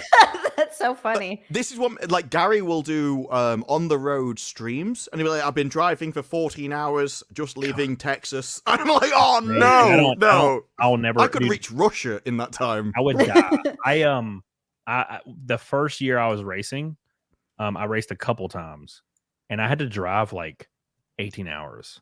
And it would be there and back. And I did that about 10 times in a year period. And as soon as I got the opportunity to drive for a team, I was like, never again. I would just fly there, and I take my helmet and all my gear, and I put it in a giant bag, and I fly, and I check the bag. And I'm like, there's no way in hell. And I land, rent a car for $20, drive the racetrack, and practice. I'm like, there's no way in hell I'll ever drive again. That's insane. God, it's awful. It's a nightmare. People are like, I love driving. I'm like, yeah, well, you didn't. I drove for a living. When I was at Walmart, I had to go to 2 Walmart stores or 3 stores a day, 6 days a week. And some of them were 3 hours away. God, it was a nightmare. God, the best TikTok I ever saw was a guy. He was in like a big truck, one of the big long haulage trucks, drives across the US. And he was driving. It's like, time for a break. He slid over to the passenger seat where he's got like a Stream Deck hooked up to a monitor with a steering wheel, and he started playing Truck Simulator as like his off time. And then he'd hop back to drive along the road. I'm like, oh no! It's simultaneous. What are you doing compared with what a boss? It's funny, DISPARU, because before you came in, and I don't know if you were listening to this, but I was literally talking about how when I'm in a bad headspace, or I'm down, or I'm kind of depressed, whatever the fuck it is, one of my favorite things to do is just drive around and listen to music. We do really like to drive here. See, that's nice too. That is good though. That's healthy for you. But yeah, I walk in parks and stuff. Like one of the reasons that my thing is squirrels. I love squirrels, so I will go and like feed squirrels and stuff. That's my chill out time. Don't do anything else. I just go and feed animals. That's how I feel about raccoons. I don't see squirrels. The trash pandas. I love them. They're so cute. You ever feed them? They take food from you with their little hands like this. Wait, you don't have raccoons there? Yeah, no. But there's a great TikTok where there's like 2 dogs eating from a bowl, and there's a raccoon walks up, and it kind of it won't look at them, right? Because like, if I look at them, then they're real, and they'll get afraid because I'm challenging them, and it scoops up in its little like human hands their food, and then it just runs off, never looking at the dogs that are there, and the dog's like, what the earth was that? What just happened? I've also seen ones where the raccoon is eating, and the cats come up, and the raccoon just puts its hand out like this on the cat's head, like It was just a random dustbin in the middle of a street, and the camera's on it, and this guy walks up, like smashes it a few times on the top with his hat, runs off, and then this the trash panda, the raccoon, just sticks his head out. He's like, what was that? Did someone knock? Oh my god, dude! So there's a baseball team in my city. It's like a minor league baseball team, a big one that they just founded like 2 years ago. It's Huntsville, where I live, and they had a vote on like social media or something. Out of 10 names for the mascot, and Trash Panda won by a mile, so they're called Trash Pandas. That's amazing. And the logo is a raccoon, and he's halfway out of a trash can, and he's like flying. And I'm like, I can't believe Trash Panda. There's a store. There's like a strip mall. You'll see it, Zia, whenever you come here. There's a strip mall, and it's real nice, real modern. It's real cool. And there's a Trash Panda store, official merch store. Oh, that makes me so ridiculously You can go happy. get you a Trash Panda shirt. I Tristan, will wear it forever. Daytona, 56 days to Daytona. Only Only 18 days for me until I run Daytona for the license program. Thank you, Tristan. I love you. Appreciate you. Key to the Swiss. 16 hours drive is easy. Don't play like you're not awake that long per day. Oh, there ain't no way in hell. Thank you, Key. It ain't easy. It ain't easy when you do it all the time. It's easy like the first time or second time. You're like, oh, it wasn't that bad. And then after, it's like, no, thank you. Thank you, Key to the Swiss. I don't know if you guys have seen this, but there's a new channel that is taking the scam, world by storm on YouTube. They're making like 18 to 20 grand per day. It's obviously money laundering. I saw you tweet about. Is this the one where it's like $1 and $2 all the time? And they'll have like a beard wax. They have like 6 people watching, 0 likes, 0 comments. You can pull it up right here. We can pull it up live. There's 8 people watching. We can EFAP them real quick. Yeah, it's these 8 people that are like these 8 accounts are just and this video is just a looped video that's like 2 minutes long. What is that? Are those fucking... all the donations like $1 to you go, $1 to $2, but it's constant. Yep. And this stream so far, they have made. Where is it? And if it like I know that like the audio is muted, but if you play the audio, it sounds like any stereotypical like call center. You can hear loads of people in the background. So this is a mass produced thing. They made 3 grand already. They made 17 grand yesterday. What the fuck? It's just money laundering. You can literally scroll through this chat and see whether that's normal. Like, that is not a normal response of viewer to donations at all. Yeah, they have 2 likes in the stream, and the last couple of streams have like either 0 or 2. They're not even trying. They're not even getting bots to watch it, so it looks like there's a bunch of people watching. Yeah, or comment. There's no comments between the tweets. They just come in, donate, leave. That's true. That's that too. Oh my god. I'm commenting balls. no, at least if they said balls, it'd be more believable than what they're doing. That's the thing. Yeah. No, the funny thing is like these channels pop up and get deleted immediately, and I think they finally found out how it works because it used to be $10 and $100 donations, and I think they figured out that it won't like trigger YouTube system unless if it's over like $2 or whatever. So you won't. There's one for $5, but you won't see any over that. They're all going to be that. Weighing the 5 might be an actual real one, but you know this only came over from Twitch, right?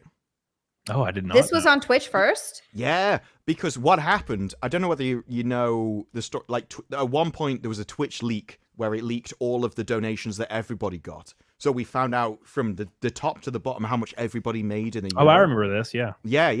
But like all the focus was on about how much the top people made, because nobody knew. So it was kind of interesting. But then people started to look further down, and they'd find out that people with basically no viewers were making thousands of dollars a stream. It's like, well, why is this? Interesting. And it was because people were working out that I think in some things you could buy bits for cheaper than the amount of bits that the streamer got. And so they were like recycling the bits, and they were profiting off the amount that they would get over and over. It was like a money hack, essentially. And so there was certain countries you could profit, and they would just only have bit donations, and that's how they'd make their money. It's insane. That is wild. I wish I was smart enough for this shit. EFAPing. I put the link to this stream in the channel if you guys want to see it. I'm just EFAPing it. Thank you, Matt, for coming in here. I said money laundering live, boys. Exciting. I want to know what the fuck they're making, because to me this looks like drugs. It looks like they're making drugs. What they made, because this video has been on loop for like 8 hours probably. Feet whitening, it says. Feet whitening? What? Like, I've heard of teeth whitening, but who looks at their feet and thinks, yeah, they're a bit brown? Maybe feet is code for something else. Feet is code for butthole. Oh yeah, this is asshole bleaching. This is. This is. Yeah, I'll try it out and let 100%. you guys know how it goes. Cody, I'll send you before and after pics. Thank you. Make sure you got the vinegar involved. If there's one thing you need in that area, it's acid. God, that sounds so painful. Yeah, it's the thing they really don't want is people in here, because they're like, oh shit, they're gonna see real people in the chat and turn off the stream probably. They're gonna be like, "They're on to us." The moment they start getting comments, it's like, this is weird. I see Matt Amos. There I see he people is. in the chat. Patrick, that's amazing. They're getting in there, boys. They're still going. The donations are still coming in. Yeah, they never stop. They never ever stop. It's crazy. It's like Breaking Bad. When they go to him and he says, I can money launder by getting 1,000 people to donate you like $1 and $2 at a time. That's how I'll fill in money. Oh, that's right. That's right. And it was for his cancer treatments. And what's his face thought it was his son thought he was doing such a good thing, but he was just helping his dad money launder. Yeah, and he literally says, "I got a bot farm to do it." So this is a really old tactic. Yep. And you would think that the fact that YouTube doesn't have a system where they see like 2 likes and like 10 viewers and not and like thousands and thousands and thousands of dollars, you think that would trigger something immediately where they're like, all right, we need to like ban this channel. Like this is obviously like some foreign government like shady shit going on. Where do you think have they to got remember the money this is the from? same site where when people would clip their own video, their own live streams to put as shorts, they get demonetized. Oh yeah, because it was like they were copywriting themselves or whatever. Yeah, It's ridiculous. Jesus Christ, it's crazy. Look at all the people in the chat. They have more viewers than they've ever had on this stream right now. How many bet people they're are so watching? excited. 17. I have 17 people in here now. 17 Well, they have people. 780 almost because we're e-fapping them. But what are they doing? They're just like trying to whiten their hands. no, I think they're testing the water temperature to make sure you can stick your feet in it. Oh yeah. Because I would say with like baby's milk, you check it on your like wrist because most sensitive, or your elbow, most sensitive part of your body. So is this like are Indian people like insecure about their feet like not being wide or something? It's probably what they're hoping. Yeah, because my feet are wide as hell. My feet are the I'm whitest English. part I of don't my see the sun. body. Yeah. It's weird. I like walk out into like if I went to Vegas, my first thing would be it burns. That would be my first reaction. We'd have to protect DISPARU. We'd have to get like one of those umbrellas. I legitimately went to someone who lived in Vegas and went, yeah, but what was that thing you walked by? She's like, what do you mean? Like, well, when you were walking past shops and stuff, it was like spraying stuff into the air. She's like, no, that's water. We just have those or outside buildings. It sprays water into the air to humidify everything. I was like, what? Like They have I've never that seen in anything LA like that before. too. They have that in LA. Like a couple restaurants I worked at would have it like just going out onto the patio because it was so fucking hot and dry. It was awful. Oh, yeah. We'd call that like abuse. If you got randomly sprayed as you walk past the store, like what on earth are you doing? Oh my god! All right, I'm This is a magic trick. Guess which hand the thing's under. The right one. I doubt it. See, the video is so short; it already has reset. It already reset. That's wild. It's not a very long video. No, I tweeted this video out to get more people in here. So yeah, they have 71K subs. Obviously, any bot that joins just auto subscribes, I guess, and then they just, I guess, drop a certain amount of money, and then the channel or like the account doing it, I guess, deletes itself. I really don't know. Well, no, it's really easy to do because, if you ever make like a bot detection, you'll set limits. So if people make X amount from X viewers, that'll be the top limit, and then the bots will just keep going and higher until they hit that limit and then go below it. And so YouTube can kind of change the limits, but they can't. Whatever they change it to, they'll work it out faster, kind of thing. Yeah, and I mean, it's probably not on their priority list because they're getting a good 30% of it. I was gonna say I would never launder money this way because you'd lose 30% of it immediately. Like I mean, if it's If it's free better than money, half. I guess maybe I suppose. Like this is far less risk than giving it to somebody who then has to walk into a store and buy something, which is usually right? Because what they would normally go get like a bunch of Amazon gift cards. Mm-hmm. But this way they lose 30%, but they're guaranteed the income. I guess So- that's true. You I think they pay spent an taxes? hour. I spent an hour in a store before, like online, literally trying to check out something, and they refused to take my money. Why? I don't know. They just went, we refused to process that request. And What they the said fuck? it could be like your card, it could be your address. I'm like, yeah, but I keep trying to check out various different ways to make it go through. I spent an hour trying to give them money, and they And refused. wouldn't take it. No, it just pissed me Jesus. off. Yeah, I would never shop there again. I'd be so pissed. I've already No one else does reported. I've reported this channel before for like obvious like spam and scamming. But I don't know if that'll even make a difference. But I did. It's So still there. we'll check back on that here in a little bit. Kim Jung Burnell says looks like they're making coke. Yep. That's Hey, what there I'm might be. saying. Spider King just came home from annoying managers. Happy to see you Ah. streaming. Well, thank you, Spider King. There ain't nothing I dislike more than the Annoying annoying managers, managers. especially micromanaging ones. Air gear is great. Camelot's the man. Keep up the great work. Thank you, my friend. Edward says happy Christmas, everyone. Thank you, my friend. Yeah. Just to remind everybody, Monday I'll be streaming on Christmas Day all day because I ain't got nothing else going on. So a lot of people have fun. They have families. They get to go hang out with their family. I'm gonna be just here. So I hope you guys choose to hang out with your boy. And I appreciate that. You guys are goated as hell. Make sure you like the show and keep in mind we are 650 from Double Five Milk on the 23rd of December. Thank you so much. Billy Hatcher, I love you. Scammers have really gotten crafty on stealing cards lately, and it's gotten worse. What they used to do when I worked at GameStop, we would get like 800 like 800 calls, and it would be obviously an Indian dude, of course. And he would be like, "We're from corporate," which GameStop corporate obviously would never call you, but they would target corporate. They would target like third keys and part-timers, and they would say you have to, I'm so and so from corporate, you have to get a game like an Amazon gift card and load it with $500, and you got to get 10 of them, and you have to petty cash them out and read us off the codes. And it doesn't even make any sense. They would actually do it. They would actually there was employees that actually would give these people like $3,000 in petty cash cards. Yeah, they did. Did you hear about the fast food one? That's the worst. The fast food one, and it was so weird. It got studied by like various different psychological studies because like how on earth could this be the case?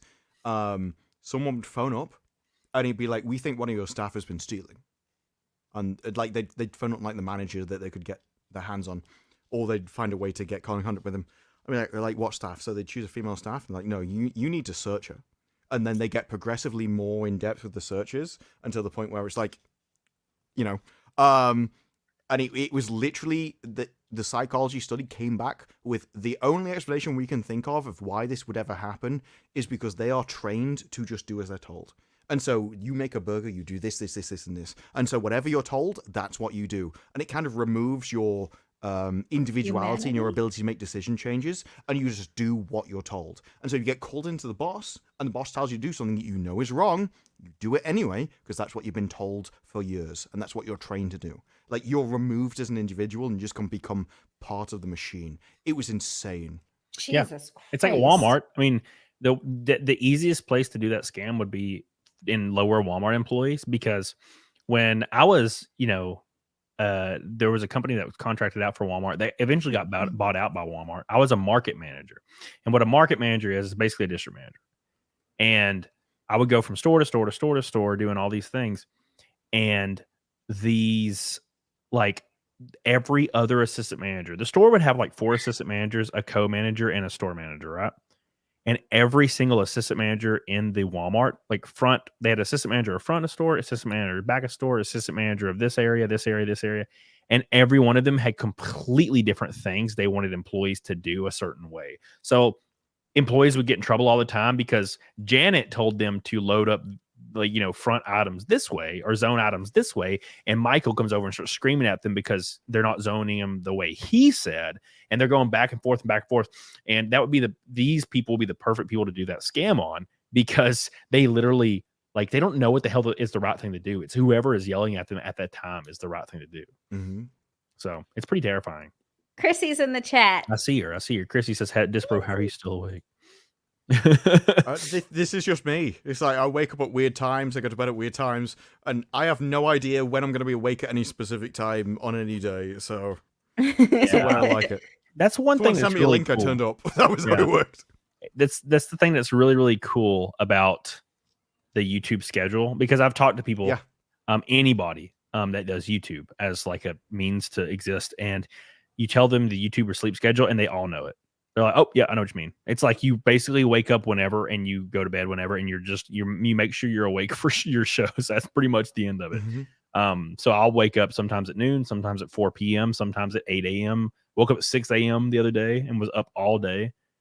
So it was wild. And it was especially when I went to Chrissy Mare's content house. I was up. I slept, I think, with ignoring the part where I got drunk. I slept. You mean the whole first day? Yeah. And the rest of it. Probably 3 hours total after that, in like 3 days almost. I actually slept pretty good for like the first 2 nights. I slept like a solid probably 7 hours, but that third night, I think I slept maybe 2. Yeah, I then drove back. Minutes. Yeah, and when I got home that day, I got home and I laid in bed and I slept for 14 hours straight. Same. It was fucking amazing. It was so cozy. My cat was on me. It was so quiet. I didn't have Gino Bisconte in my house. You mean you don't love hearing Gino yell? Yeah, I love that guy. He's hilarious. He's amazing. His voice carries though. It was interesting to me because X-Ray Girl describes what you drank as he drinks as much as you, except he drank it in 2 hours rather than 7. That was how like, you're nice. I went really, really hard, and I hadn't drank a drop of alcohol in like 7 weeks prior. Oof. Because I've been trying to lose weight. I've lost almost 25 pounds, thank God. But you can still do that with whiskey. It doesn't have any calories in it, really. Yeah, I died. That's true. But the problem is with alcohol, at least this is what would happen to me when I drank, and I feel like Cody talked about this too, is you get the drunk munchies. So like you get drunk to a certain point, and then you're like, I need to snack on things. McDonald's. It lowers your inhibitions. Yeah. It does. And that's where I'm like, that's fucking trying to find a way to get some fucking chicken nuggets delivered at 3 a.m. If I am drunk and I see something that resembles a fat ass, I'll be like, yeah, I'll take my underwear off. That's not where I thought you were going with that. That is not where I thought it was going with that. I thought you were going to talk about food. Oh, that's what you are. No, dude. I'll see a woman. I'm like, yeah, you know what? We can do this. It's fine. I don't care. It's fine. The ultimate beer goggle. Yeah, and and they don't even work that way. Like, still look awful, but I'll smash. Like, yeah, I think you're ugly, but it'll do. Yeah, like, hideous, but I don't care. It's almost like I feel like I'm giving. I'm a giving person when I'm drunk. I'm like, charity. It's charity. It's like donating to charity. It just always reminds me of an episode of Family Guy where Quagmire goes, "Yeah, fat bitches need love too, but they gotta pay." Yes, exactly. Basically, just give me whiskey. If you're a fat girl out there and you're like, man, I really want some Camelot in my life, just feed me whiskey. And there you go. Chrissy's just screaming at me to mod her. Okay, God. Jesus. Mod Chrissy. Chrissy must be She's a mod. modded now. Jesus. All she does is yell at me. She's modded and goated. There she goes. She's gonna go back to wrapping the dog's presents. Aw. The dog won't know. I read the dog knows it's they can smell it. They just rip into it in the middle of the night. Oh my God. Coors Light does not give you a hangover. Well, that's the good thing about like really high shelf whiskey is usually it won't give me a hangover at all. But when it does, it will be like an hour and all I have to do is eat something and then it's gone completely. It's crazy. But if you drink low shelf anything, you can have a hangover for 2 days, man. It's gonna what you want if you drink beer, you want German beer. And I've said German beer, I didn't have any hangover at all, and it was so weird. And then all gyms are like, yeah, we know this. It's because we don't put like preservatives and stuff in our beer, so we just drink so much of it that it doesn't need to be preserved in the first place. And so I agree, whiskey doesn't give me a hangover, but if you want anything, German beer is awesome for that kind of stuff. Yeah, that sounds like a plan. But no. One thing I miss about drinking is beer. Oh, I loved beer. Oh, gross. It's so good. I like the White Claw a lot, but I would drink like 9 of them, and it was a no-go. But I can drink I can drink a Coke Zero with my Woodford whiskey. I can drink 4 of those, and I'm Woodford's good. Reserve's nice. Woodford's beautiful. I only drink Woodford now, and it's relatively cheap. You can get a decent sized bottle for like $49. It's great, beautiful. Yep. Johan. I deal a lot with email phishing scams, fake Office 365 logins, fake DocuSign pages. At a bank once, they got their website and elements curled, and 2 weeks later, I got the phish email. Oh my God. Yeah, I get emails like that all the time. I fell for one. I can't believe I fell for one. It was a couple years ago, and they finally got me, and I could not believe it. I was at the gym too. I got an email, and I thought it was from PayPal. It looks like it's from PayPal, and it's like, hey, your account's been compromised. Change your password. And it was so legit. It was so legit looking. And I wasn't even thinking. And I clicked change my password and I changed it. And I was like, oh, wait. And I looked at the email and I double clicked on the PayPal and it like opened the full email and it was like a fucking random email. And I was like, no. And I went and like changed my password again and I saved it. I was like, okay, cool. I almost got fucked. They almost got my ass.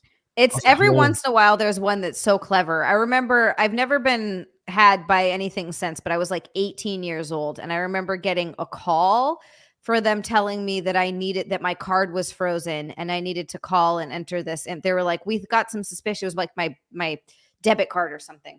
We had some suspicious activity call us to freeze your card, or no, we froze your card, call us so you can unfreeze it, and you have to put in your info. And I knew as soon as I hung up the phone that I fucked up. Like I did it because I was like, oh shit, oh no. And then as soon as I hung up, I was like, oh fuck. So I had to call my bank to cancel the debit card and everything. And sure enough, it was a scam. But since then, I'm really, really careful about that shit. But every once in a while, there's a good one. Let me get you. Every once in a while. They haven't got me in a long time though. I'm real. Luke himself says Tennessee whiskey is still my favorite type of whiskey. You mean the stuff that you can buy in like the mountains in Gatlinburg and it's just called Tennessee whiskey? Bro, that shit like kills me. Doesn't even have a brand. No, it's just called Tennessee whiskey. That's the brand. And you can go to there's now look, I have a lot of good memories of this. It was like snowing and I had to march down the mountain because we were snowed in for like a week in Gatlinburg in the mountains. And there was that one little shack open with a little chimney and the smoke coming out like a damn freaking movie. We'd walk down there and they'd had just rows and rows of Tennessee whiskey brand, just rows and rows. Man, I got one of those. That shit, well, it's whatever. It doesn't taste very good, but dude, you have a hangover for sure. Oh God, I was like, never again. I just drink straight up. Now the cool thing about Gatlinburg, Zia, another thing you need to go to, you can go down to the strip in Gatlinburg and do moonshine tastings all day for like $5. He says to the sober girl. Oh yeah, I forgot. Fuck. Anyways, you see? you can go I had no down. idea you were sober until this stream. You can literally go down there, Zia, and go to the strip. And there's 3 of them, 3 moonshine tastings. It's like 15 quarter shots each. And you do not. You're you gonna make get me fall off the wagon. You get to the end of it, and you are blitzed, and you're just like walking back to your cabin. You're fully like, on the wagon. It's not like you just don't drink. No, It's it's no. a problem with alcohol. Cody's gonna make me fall off the wagon, and Well, then we'll see what happens. And then everyone will know. Zia's the kind of girl. It's just you drank.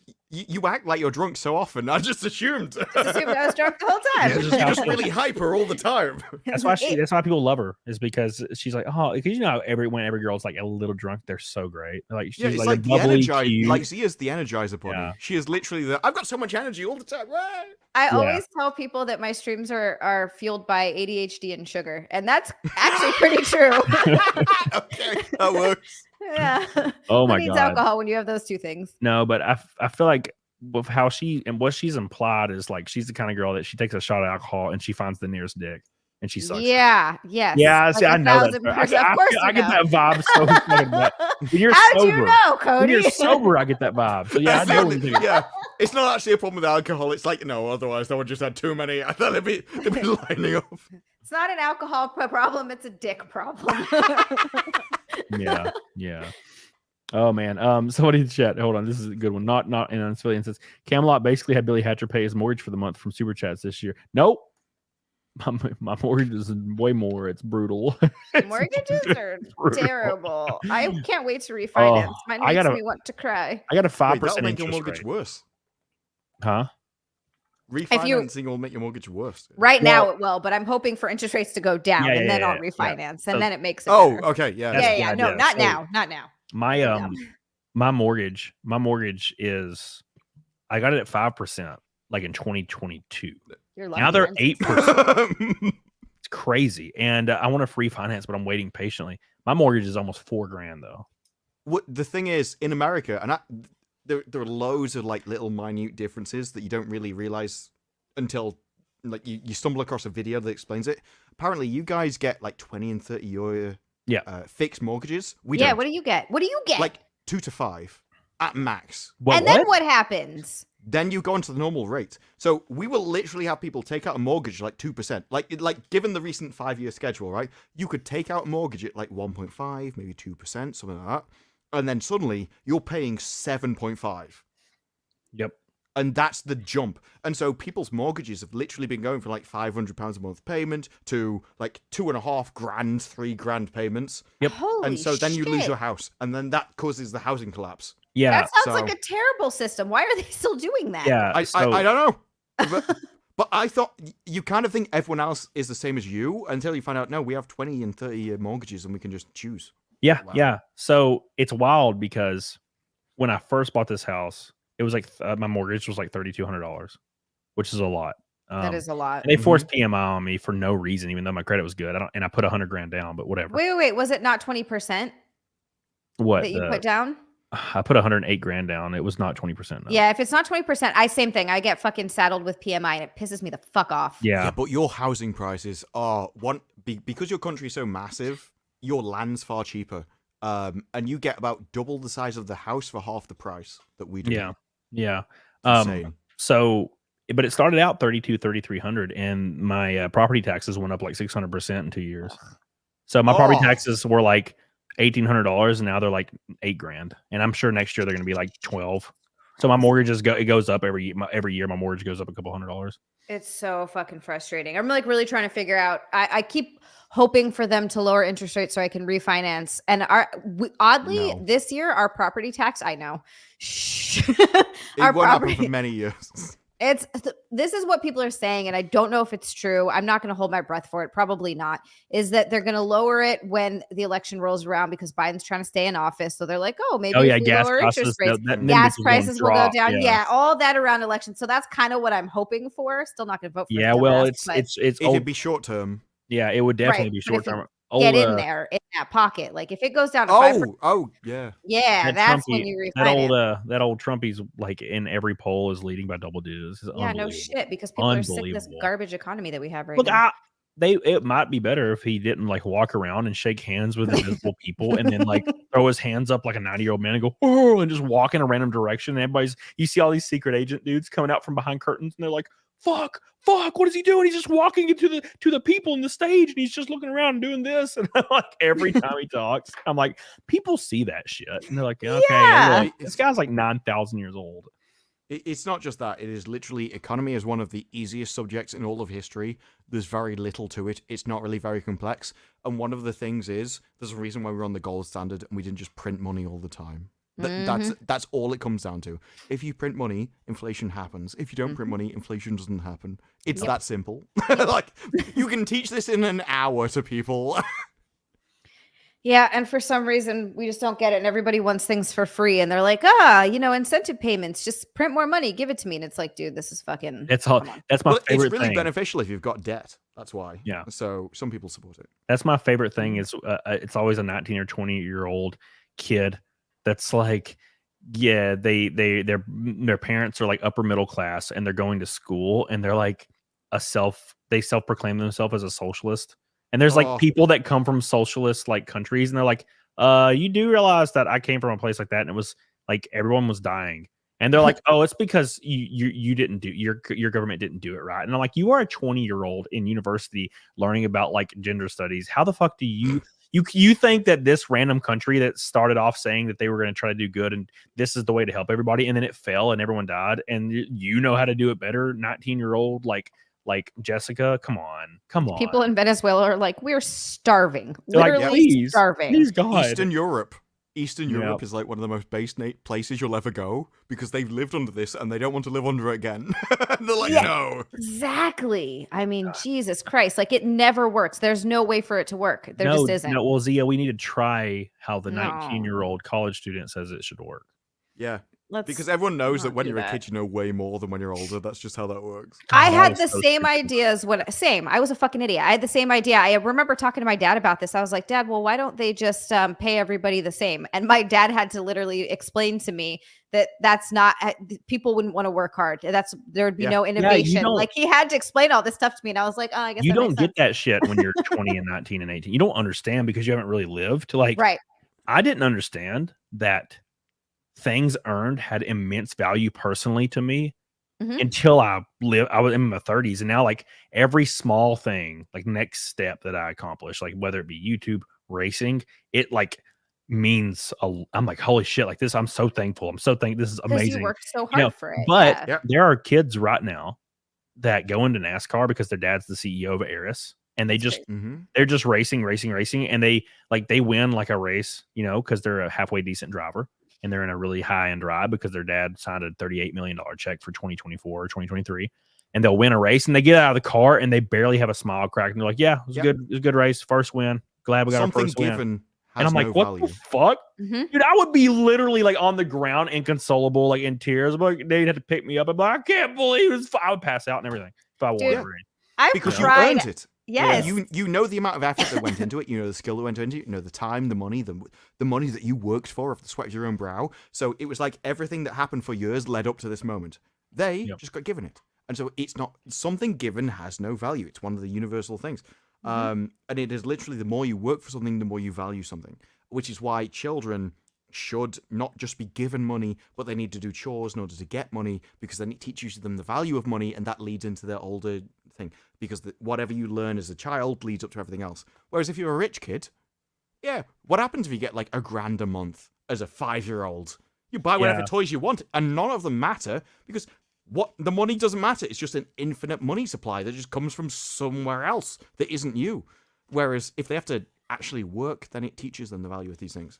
We've severed earning money from spending money. That's the main issue. Yeah, I remember Zia. I had a friend several years ago when I was in my 20s. You know how you're like jealous of people when you're in your 20s because of their situation. Yeah. I remember I was working at GameStop every fucking day. It was brutal. I had this friend, and his mom and dad were bringing in like over $10 million a year combined. Jesus Christ. And they bought him like a fucking mansion just to get him out of their house, I guess. Yeah. And basically his end of the bargain was he just had to go to school part-time. He didn't have to work or nothing. Jesus and Christ. so he just got this free mansion and stuff. And he ended up quitting school anyway. And I remember going over to his house one time, and it was just like a hoarder house. It was destroyed, completely destroyed. And he just sat inside doing drugs all day, every day. Oh, Jesus. That's a horrible life. That sounds like a terrible life. That's not anything I'd want to live. Yeah. But it is interesting the way, like, I'm thankful for the way that I was raised, just in the sense that it gave me a really great work ethic. My dad never really gave me anything, and that's good. But it's weird how sometimes you can do a split. Like, I'm doing what I'm doing, and my sister's literally in prison because she became a drug addict. So it's like weird how that sort of happens, and it's not guaranteed with every person to make someone work hard. But but there's also there's an element of responsibility, right? So you've said you're sober, so at some point you had the choice. You could have maintained the life that you were going, which would have led to the same result, or you could have chosen. And so you can give someone an upbringing. It doesn't guarantee that they'll end up in the right way, but it does improve their options and their choices. And I still think at the end of the day, everybody is responsible for the way their life ends up. But there's definitely things that your parents in the situation can do to try and set you up with the best opportunities that you can have. Right. Yeah. Yep. Absolutely. I don't have, to me, Mr. Child of morality and modesty are not character flaws in any way, shape, or form. I know that you view them that way. I do not, thankfully. And I'm very happy about that. Who the hell are you talking to? No, some guy in chat. Oh, okay, cool. I was like, hey, you're talking to like a god. I was like, are you like talking to your like deity? You're like child of I'm hearing Ra. voices. Like looking up the ceiling, and you're like, child of Ra, you do not determine morality. I was going to say, I was extremely drunk on X-Ray Girl's 20th, and she told me, you went very conservative during that stream. And it's like, that's what a lot of people think.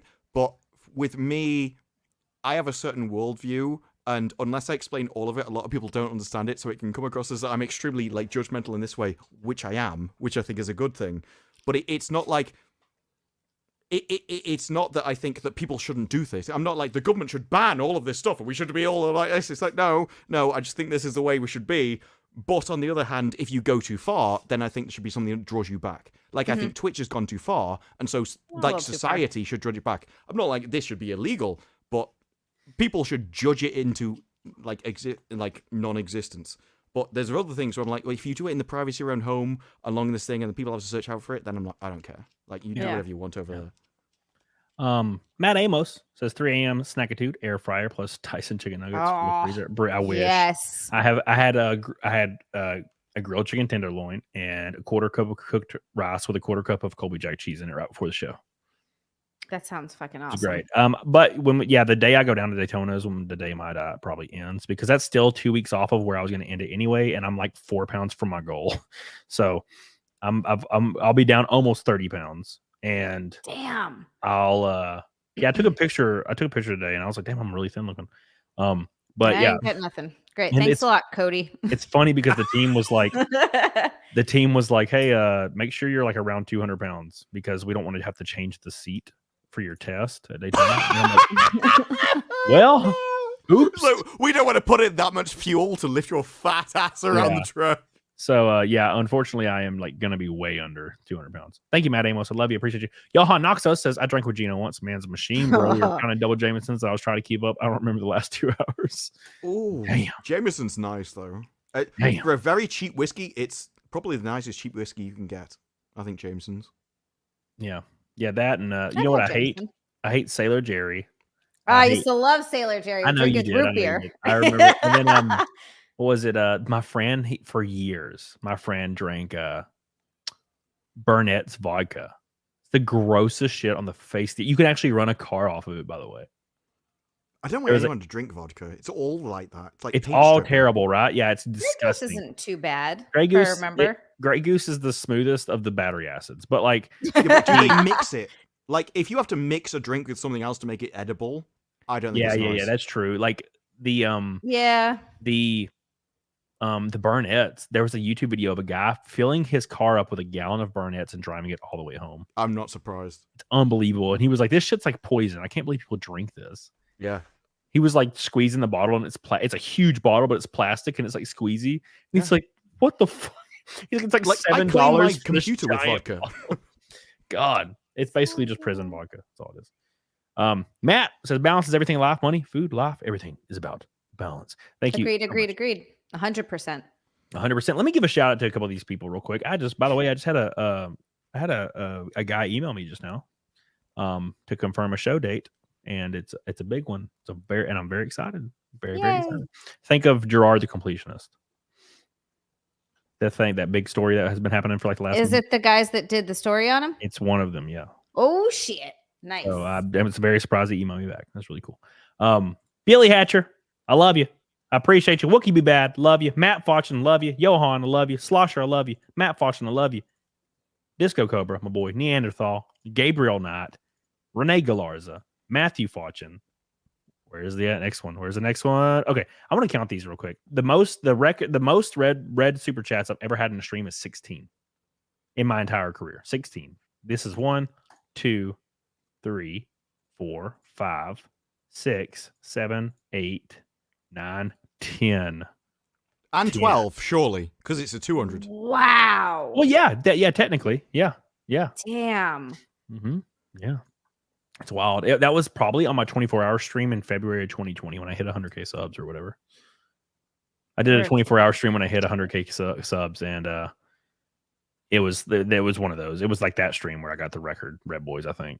When are you gonna do your next 24-hour stream? I will do the next 24-hour stream the week after I do my Daytona test for NASCAR. I have to get that done before I do anything, because that's going to be a big deal. January 12th. Okay. Are you going to play the finals? Oh, if you play the finals, I want to play with you. That's why I'm asking. I need to download it. Yeah, for sure. Because everybody's talking about it. You need to. So yeah, I'll play that. But after January 12th and 13th, because that's the pack racing. So the first day you do solo runs at Daytona. It's like 190 miles an hour. Then you do pack racing the second day. And if everything goes well, you hold your line. Looks cool. Yeah, it's real fast. Once you do all that, then you get approved, and then you can just race in NASCAR. That's kind of how that works. I already have a license. I have a NASCAR license now, but you have to go to the big tracks. License for it? Yeah, you got to get an actual license, a NASCAR license. So there's like a test where, what do you have to do in the test? Well, I already have the normal license, so I could go race at like mile and under tracks. But to get to race on the giant tracks where you're going like real fast and shit, and you could really hurt someone, you have to go and you have to do a Daytona or a Pocono test. I think it's Pocono is one of them, but at Daytona, you can do the Daytona test as well. And you basically get in a car, a stock car. There's all the teams provide them. You go up there and you'll do like 20 laps, 30 laps. I don't know. Going like 190 miles an hour. You hold your line, right? And then the next day you do pack runs. So you'll have a bunch of people around you going the same speed. You'll be drafting and feeling how the draft works and slipstreaming and stuff.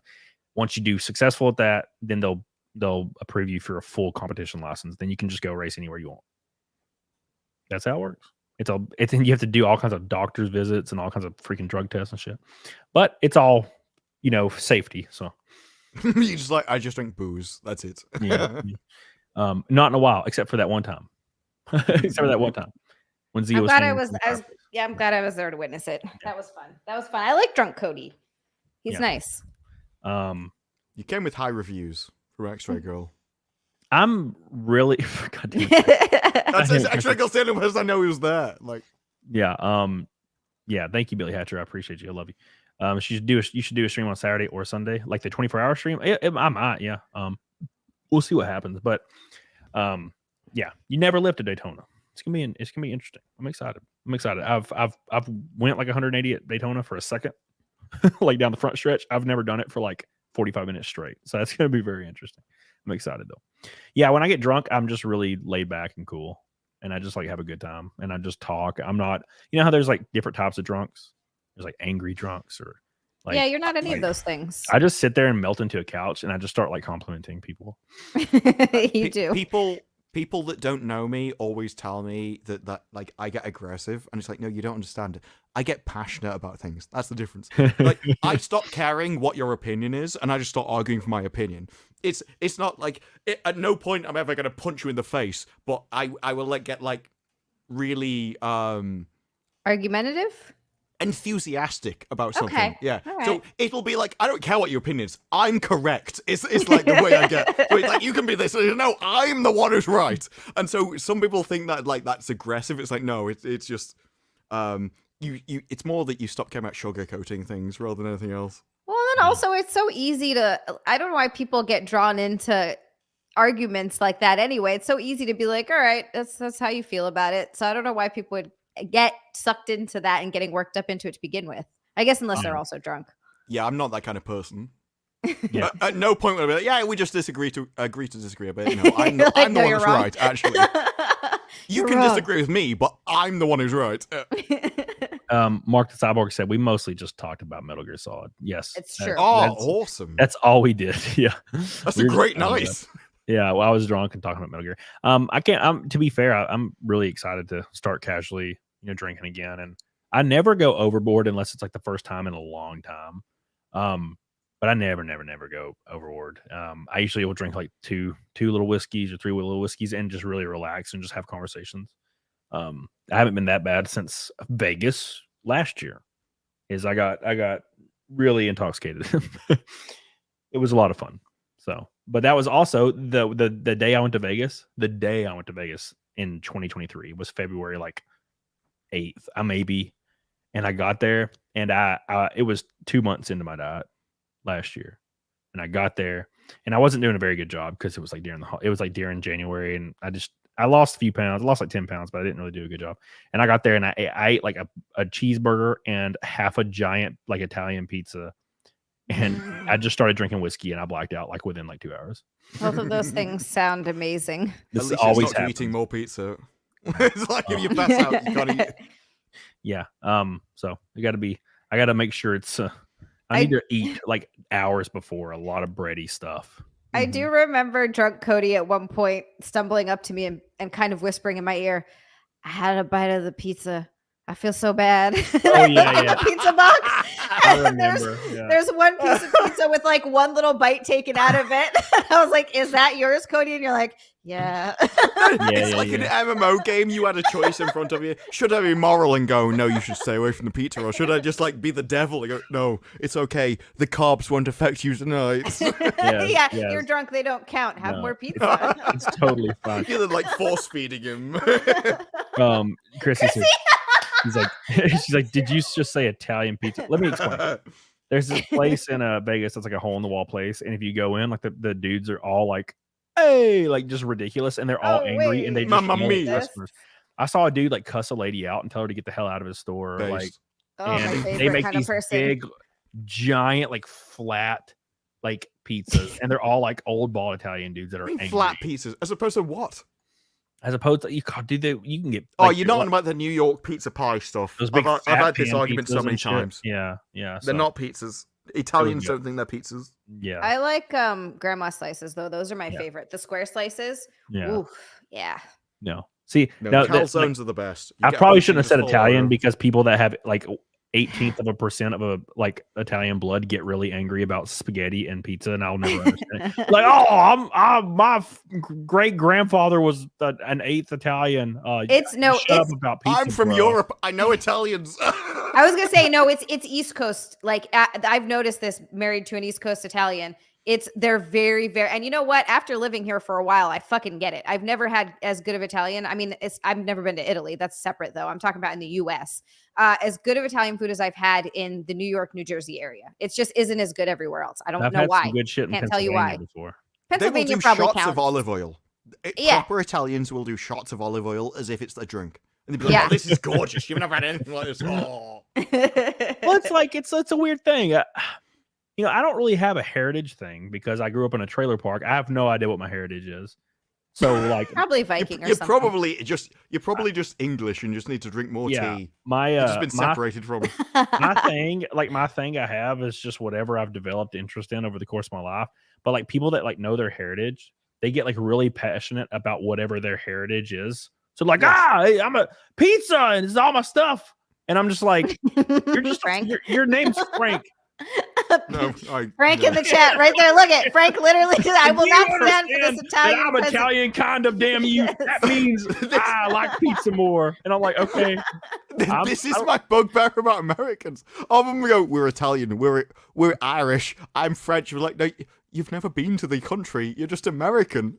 And I've been in streams where it was like, this is a really diverse panel. I'm like, why? You're all American. You're all exactly the same, from the same culture. But for some reason, you think you're incredibly diverse. No, but if you're Italian, you get to criticize breadsticks. That's like from like a breadstick place because That's it's why not I real like You Italian. can Italian criticize so much. olive. It's always not real Italian. It's nothing's real Italian unless it's like from their hands. And I'm like, can you Based. make me something then, Frank? I want Frank. You need to make me a pizza, damn it. And then Frank's like, I can't really cook. I'm like, you son of a bitch! How could you do this to me? Yeah, but I bet his grandma makes an incredible pizza. Like, you have Hold to go on, back Frank. a couple of generations.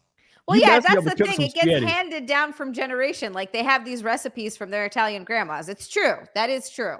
No, That's why the But food they're is passed so down good. to the wife. That's the problem. True. We will see what- He's 100% Italian. You watch it, Chrissy Mayer says.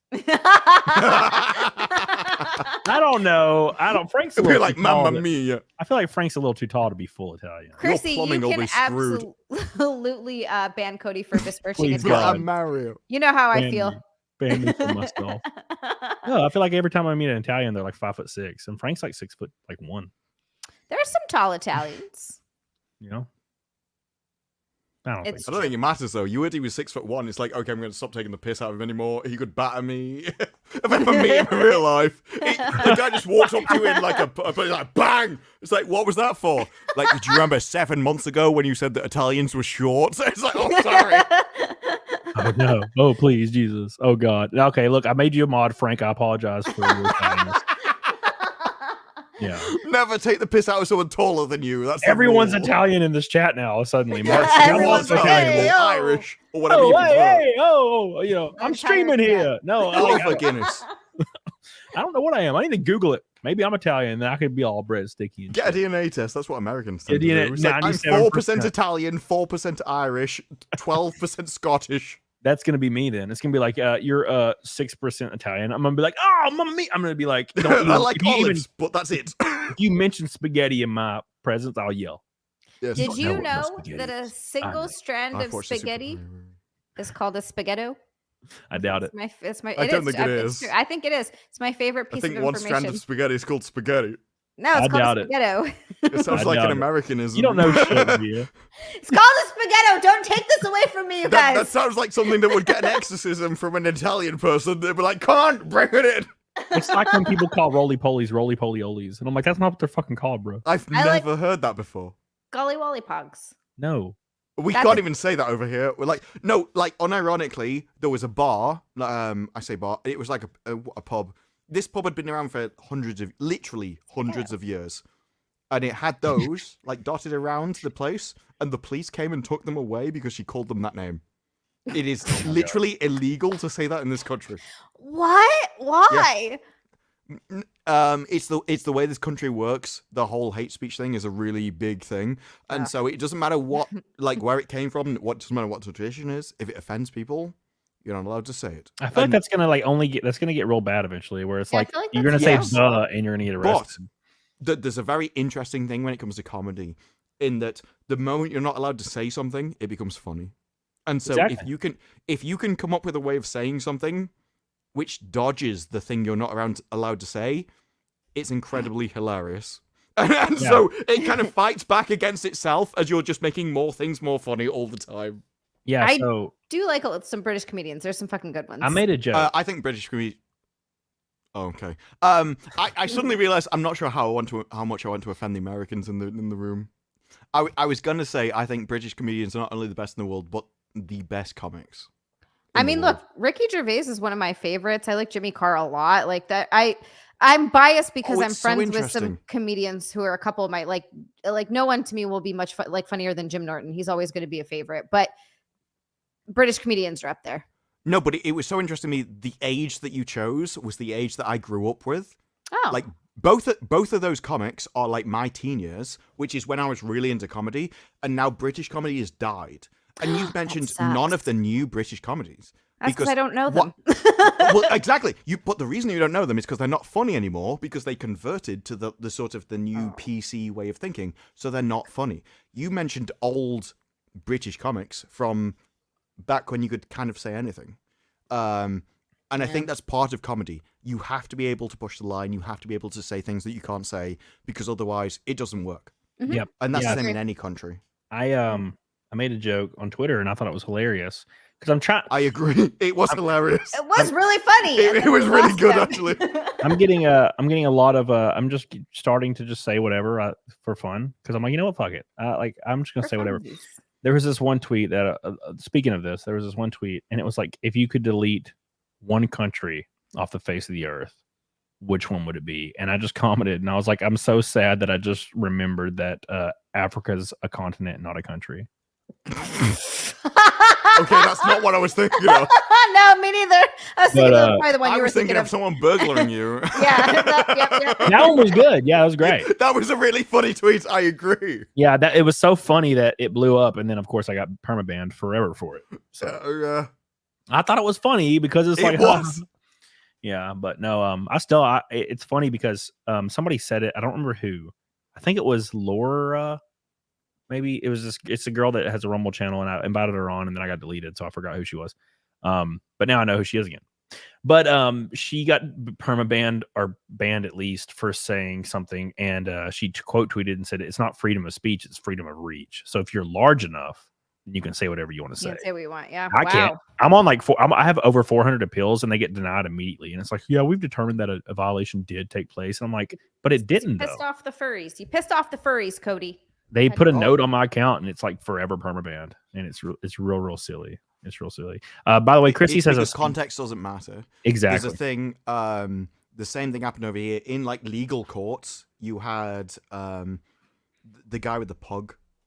It literally came out and they said the court rule judgment was that context doesn't matter. So it doesn't matter whether you're joking. It doesn't matter what you mean. It doesn't matter. Yep. It's quite sad. Chrissy says a spaghetto is an Italian woman who puts out on the first date. That's all women, to be fair. Wrathchild says best pizzas, homemade pizza. Yeah, I guess it depends on if you have a pizza oven. If you have a pizza oven, yeah, dude. But there's some good places. There's this place on the coast of North Carolina called Luigi's. Oh my god, it's fucking fantastic. I quite literally will go to like the beach in North Carolina.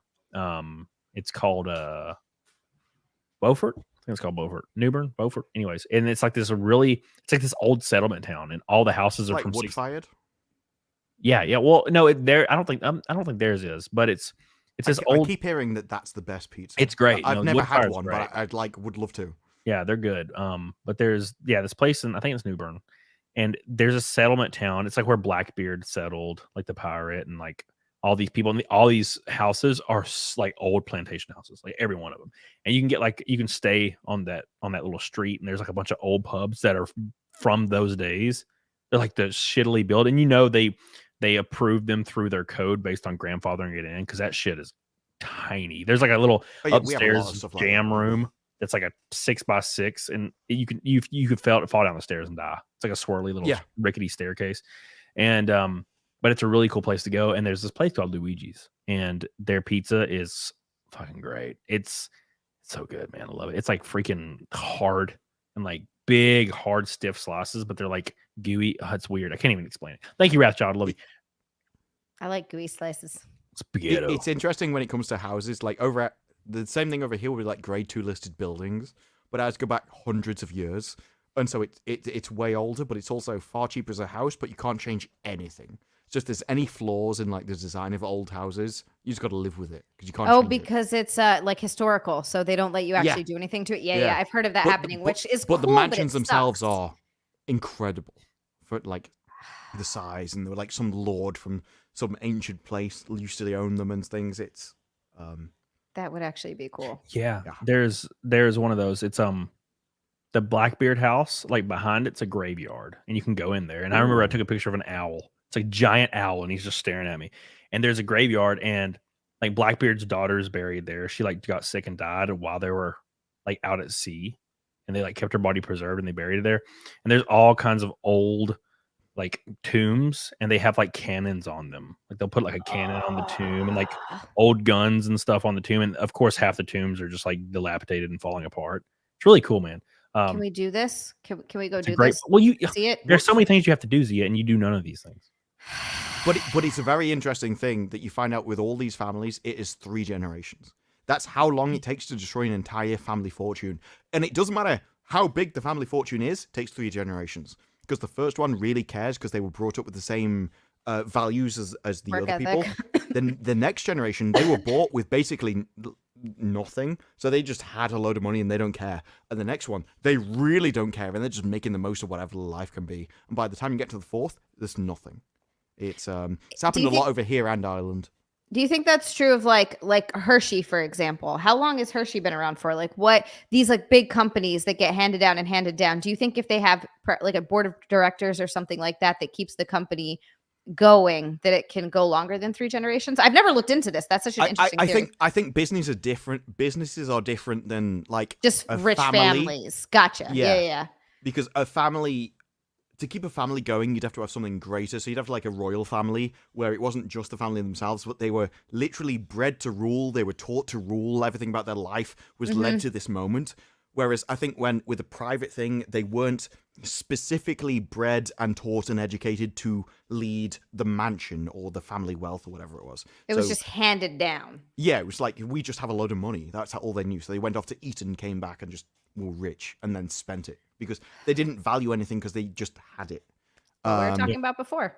Yeah, but when it comes to businesses, I think they're probably restrained by the boards. But I think what would happen with that is you would have people who were particularly savvy at leading businesses to begin with, so they could control the board. And over time, the board would overtake them until the board controlled the company. And then it's like, well, what's the quality of the board? Is it good? Is it not? Because you look at Twitter. Before Elon took over Twitter, whoever was leading Twitter wasn't very good at what they were doing. So, and Disney has a board, but they're clearly not very good at their job. No. And so, just because you have loads of people, there's a human element where people think just because a load of people do something, it's good. No, that's not the way it works. It's much better to have one person who knows what they're doing leading something than many people who don't. Yep. Well, they just look at every movie ever like that. Yeah. Like there's like 1 or 2 like major writers for all the classic films or trilogies or books that has ever existed. 1 or 2 writers maybe collaborating, or 1 writer. And then now every single AAA film has like a board of just writers and like people that brainstorm this, and they're like, well, we got to do this. We have to mention these things at least once. There has to be this phrase in it. This has to be this. We have to satisfy these people, this group, this bank. We have to satisfy these people, and then eventually you end up with a scene. You end up with a movie like Endgame, which is generally pretty cool.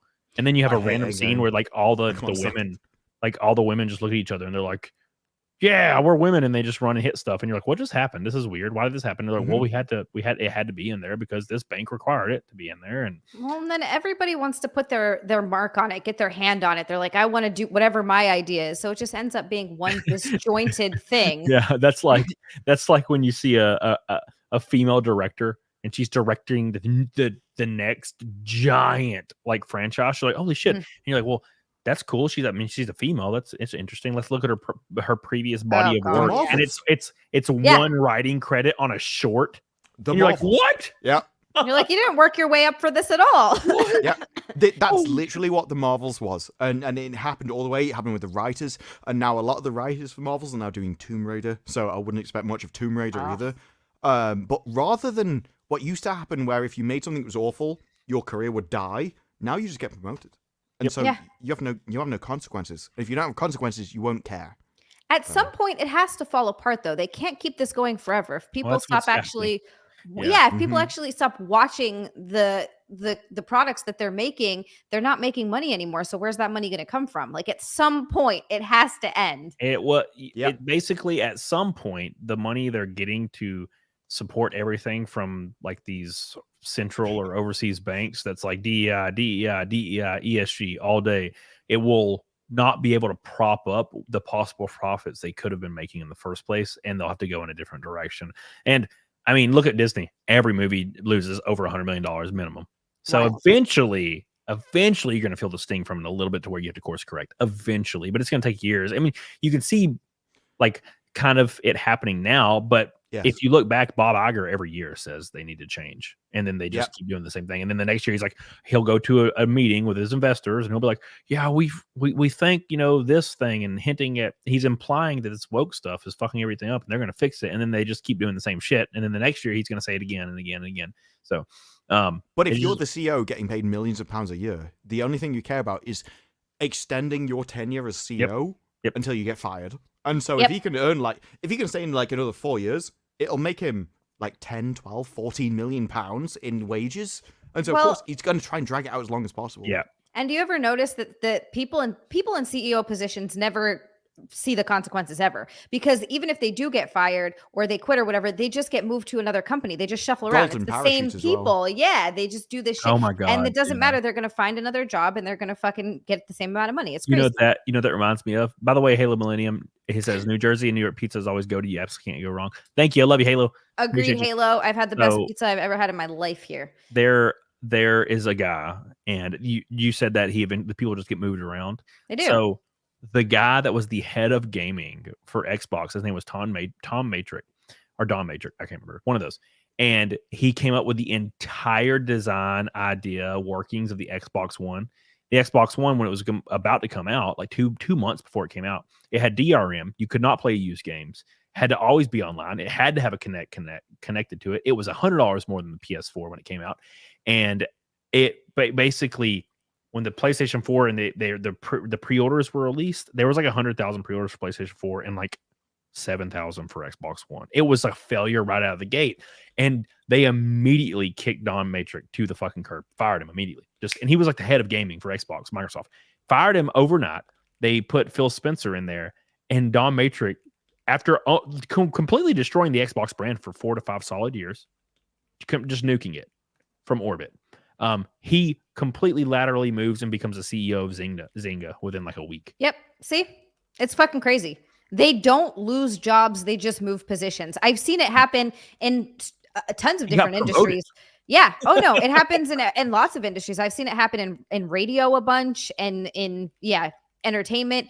It is actually kind of insane. So they have job security on a level that we'll never even understand, because it's not necessarily a job security in their particular job. They just know they can always get one. Yep. Makes a lot of damn sense. I hate it. It's really sad. In 12 minutes, everybody. In 12 minutes, we have Naked the 250th Naked Snake in a row. 250th. Unbelievable support. That means it's going to trigger my 24-hour stream, which will be after Daytona, which is January 12th and 13th. So it's going to be sometime after that, and I'll just do it. And the thing with the 24-hour stream is you need 12 hours before and after to sleep. So it's going to be like a 38-hour venture. So I have to get really ready for that and like prepare very like hardcore. Finals. Yeah. The finals will make it fly, I promise you. And just play the final for 24 hours. Yes, that's what I do. Yeah. So we're going to do that. It has officially been triggered. So that'll be fun. 250 Naked Snakes in a row. At the 500th, I might go to Scotland and like get on a castle and do Naked Snake, like, and do a cover of the song with Dan Vask, and shoot a video in Scotland. As well. Yeah, that'd be fun because he said he'd do it with me. So that's not what this might be what I do at 500 Naked Snakes is go to Scotland, take my shirt off, and do a cover of that song with Dan Bask if he's still open to it, and I would be on. We'll shoot a music video on top of a freaking castle. That would be goddamn Well, amazing. You also have Welsh castles and English castles, so like Dan Vask isn't going to be particularly tied to any one. We could do all of them. All of them. Well, that's the interesting thing, actually. We were talking about like America traveling around the country. Within 3 or 4 hours, you could probably get to any of them. Yeah. So and just film it at a different one possible. and just play the backing track and just fucking jam and then go to the next one, film it, and just splice them all together. I'm gonna need to see wind blowing both of your hair. Oh, back. we'll have a portable fan out there. Yeah, yeah. Mm-hmm. I'll Wind be holding machine. it. Yeah. I can't sing, but I'll hold the fan. You're looking good there, Dan. Go on. Dan's hair's just flowing in the wind. Yeah. Yeah, it'd be beautiful. I'll be like carrying his hair behind him as he walks along through the towns. like the fucking bridesmaid holding the like train. the wedding train. I'll just be holding his hair. He does have some glorious hair. He does. He's great. I need to. That's what makes me laugh. It's the whole meme of like women with hair products. It's like, yeah, I bought the shampoo. It's from some rare $1,000 milliliter thing that came on the back of a vole that had to travel to another dimension from a magical wizard. And it's got men. Yeah, this is the same thing I wash my ass with. It's like the same thing. But I guarantee you, Dan takes care of that hair. I guarantee you, he's got shampoo, he's got conditioner. When you got long hair, it's different. It doesn't matter if you're a guy. Guys, it's just because you have like this much hair up there. So you can just take your bar soap and go. Man, that's all fine. I don't know. I've never asked him. But when I was 17, my hair was down to like my back. It was like down here. What? Yeah, I had like I would straighten my hair like every day, and it was like luscious. I'm gonna need to see pictures, Cody. I was fat though, so I don't care. I need to see them. I need to see. I'll find them. They're on my Facebook. I've recently seen pictures of Gary when he went into prison with his hair, and suddenly all the Goldilocks comments made a lot more sense. Yeah, I love the old pictures of him. He just got like a cigarette in, and it's like he just put it on Twitter the other day. He's like, yeah. It's like me when I was 18 or 19. He's like, I'm super high. And he's just like, and I'm like, see, that's the thing. You talk about, oh no, hair leads like loads of upkeep. No, I guarantee you that Gary, in whatever life he was leading at the time, was not spending a fortune on his hair at the time. It just happens naturally. Yeah. I want long hair again, but it's just takes too long. And it gets to this weird length and I hate it. I tried it last year. I had it like down to like here, and it looked awful. Yeah, if you're a woman, I don't know why you'd cut it. Like if you're, I just let it grow literally as long as it could ever go. The ends start to get split. That's always why I have to cut it. Cut the because ends you get off split then. ends. Yeah, you got to trim it.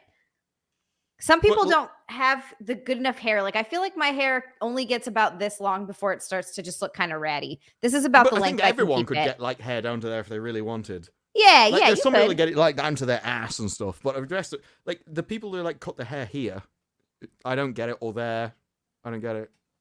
Yeah. It's my maid, my old maid back in the day, like when you knew her years ago, her hair was down to almost her calves.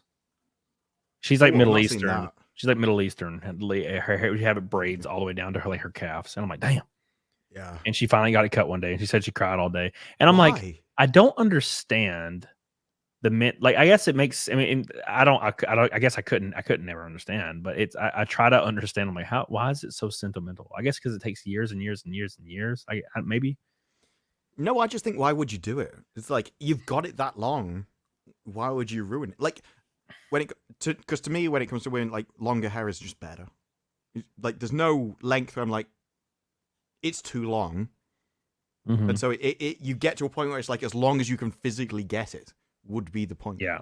I've met some girls and they're like one out of every thousands, maybe tens of thousands, where their face and their body and everything is perfectly complemented with like short boy hair. Like there's once in a while. Oh, okay. Yep. One girl out there and she looks adorable with like this short boy hair thing. It's the same ratio as goths. Yeah. Goths you're either incredibly attractive as a goth or you're just ugly. That's one of those. Like you're either one or the other. There's no middle ground where you're like, you're okay. It's a goth. Yeah. There's like a certain face type. You know who I think was one of them? Winona Ryder. I feel like she pulled off short hair so well. She just looks so cute with it because she had that sort of perfect, symmetrical, like great jawline, sort of chiseled cheeks. You're right. There is like a certain type of woman that can pull that off. I Yeah. don't like saying certain like that. It feels weird, Cody. I Certain? tried for you. Certain? No, I said certain. Oh, yeah. And it felt weird. I don't like it. I tried for you. Certain. Yeah. Let's say you just have to have the face for it. I've known girls that have the face for it, and I know girls that don't. And like, there's girls that their hair being really long compliments them. There's guys like that too. I have a guy friend. His hair is like down to his freaking middle of his back, and it's like golden. It's like golden and beautiful. He looks like Thor. And with short hair, he looks kind of like a goober. But with long hair, he looks like a god. Like So- Dan Vask. it's literally Dan Vask. It's like he has long hair, and that's why people like it suits him. Everyone knows it. It suits what he makes. It suits his music and everything else. It's perfect. If Dan Vask came in tomorrow and he cut his hair here, I'm like, what on earth have you done? Like, what have you done to yourself? Yeah. It's, Everything tanks. Everyone unsubscribes from his channel. His They're channel like, dies. yeah, it's like Gus G, like from Firewind, like the guitarist. He's got long, like silky black, beautiful hair, and I feel like if he like cut it, it'd be kind of strange. It'd be weird because his hair complements everything. He's like shredding, and his hair is blowing in the wind. It's like you got to have that shit, you know.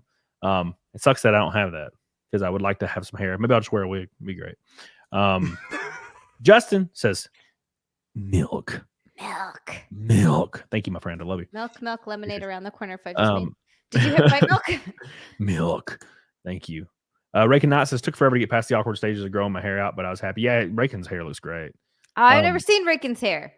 If you go to Houston in August or October or August, yeah, you'll see him. I want to go. Thank you, Raycon. I love you. Helena, do you actually have milk and eggs? I have milk and whiskey. I used my last egg last 5 milk. My last rotten egg. Was it rotten? No, it wasn't. The yolks just immediately broke because they were so old.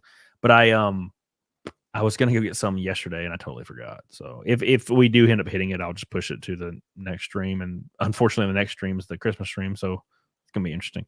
Thank you, Helena. I appreciate you. I love you.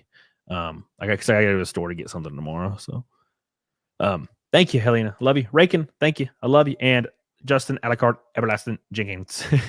Sounds like a Hispanic name.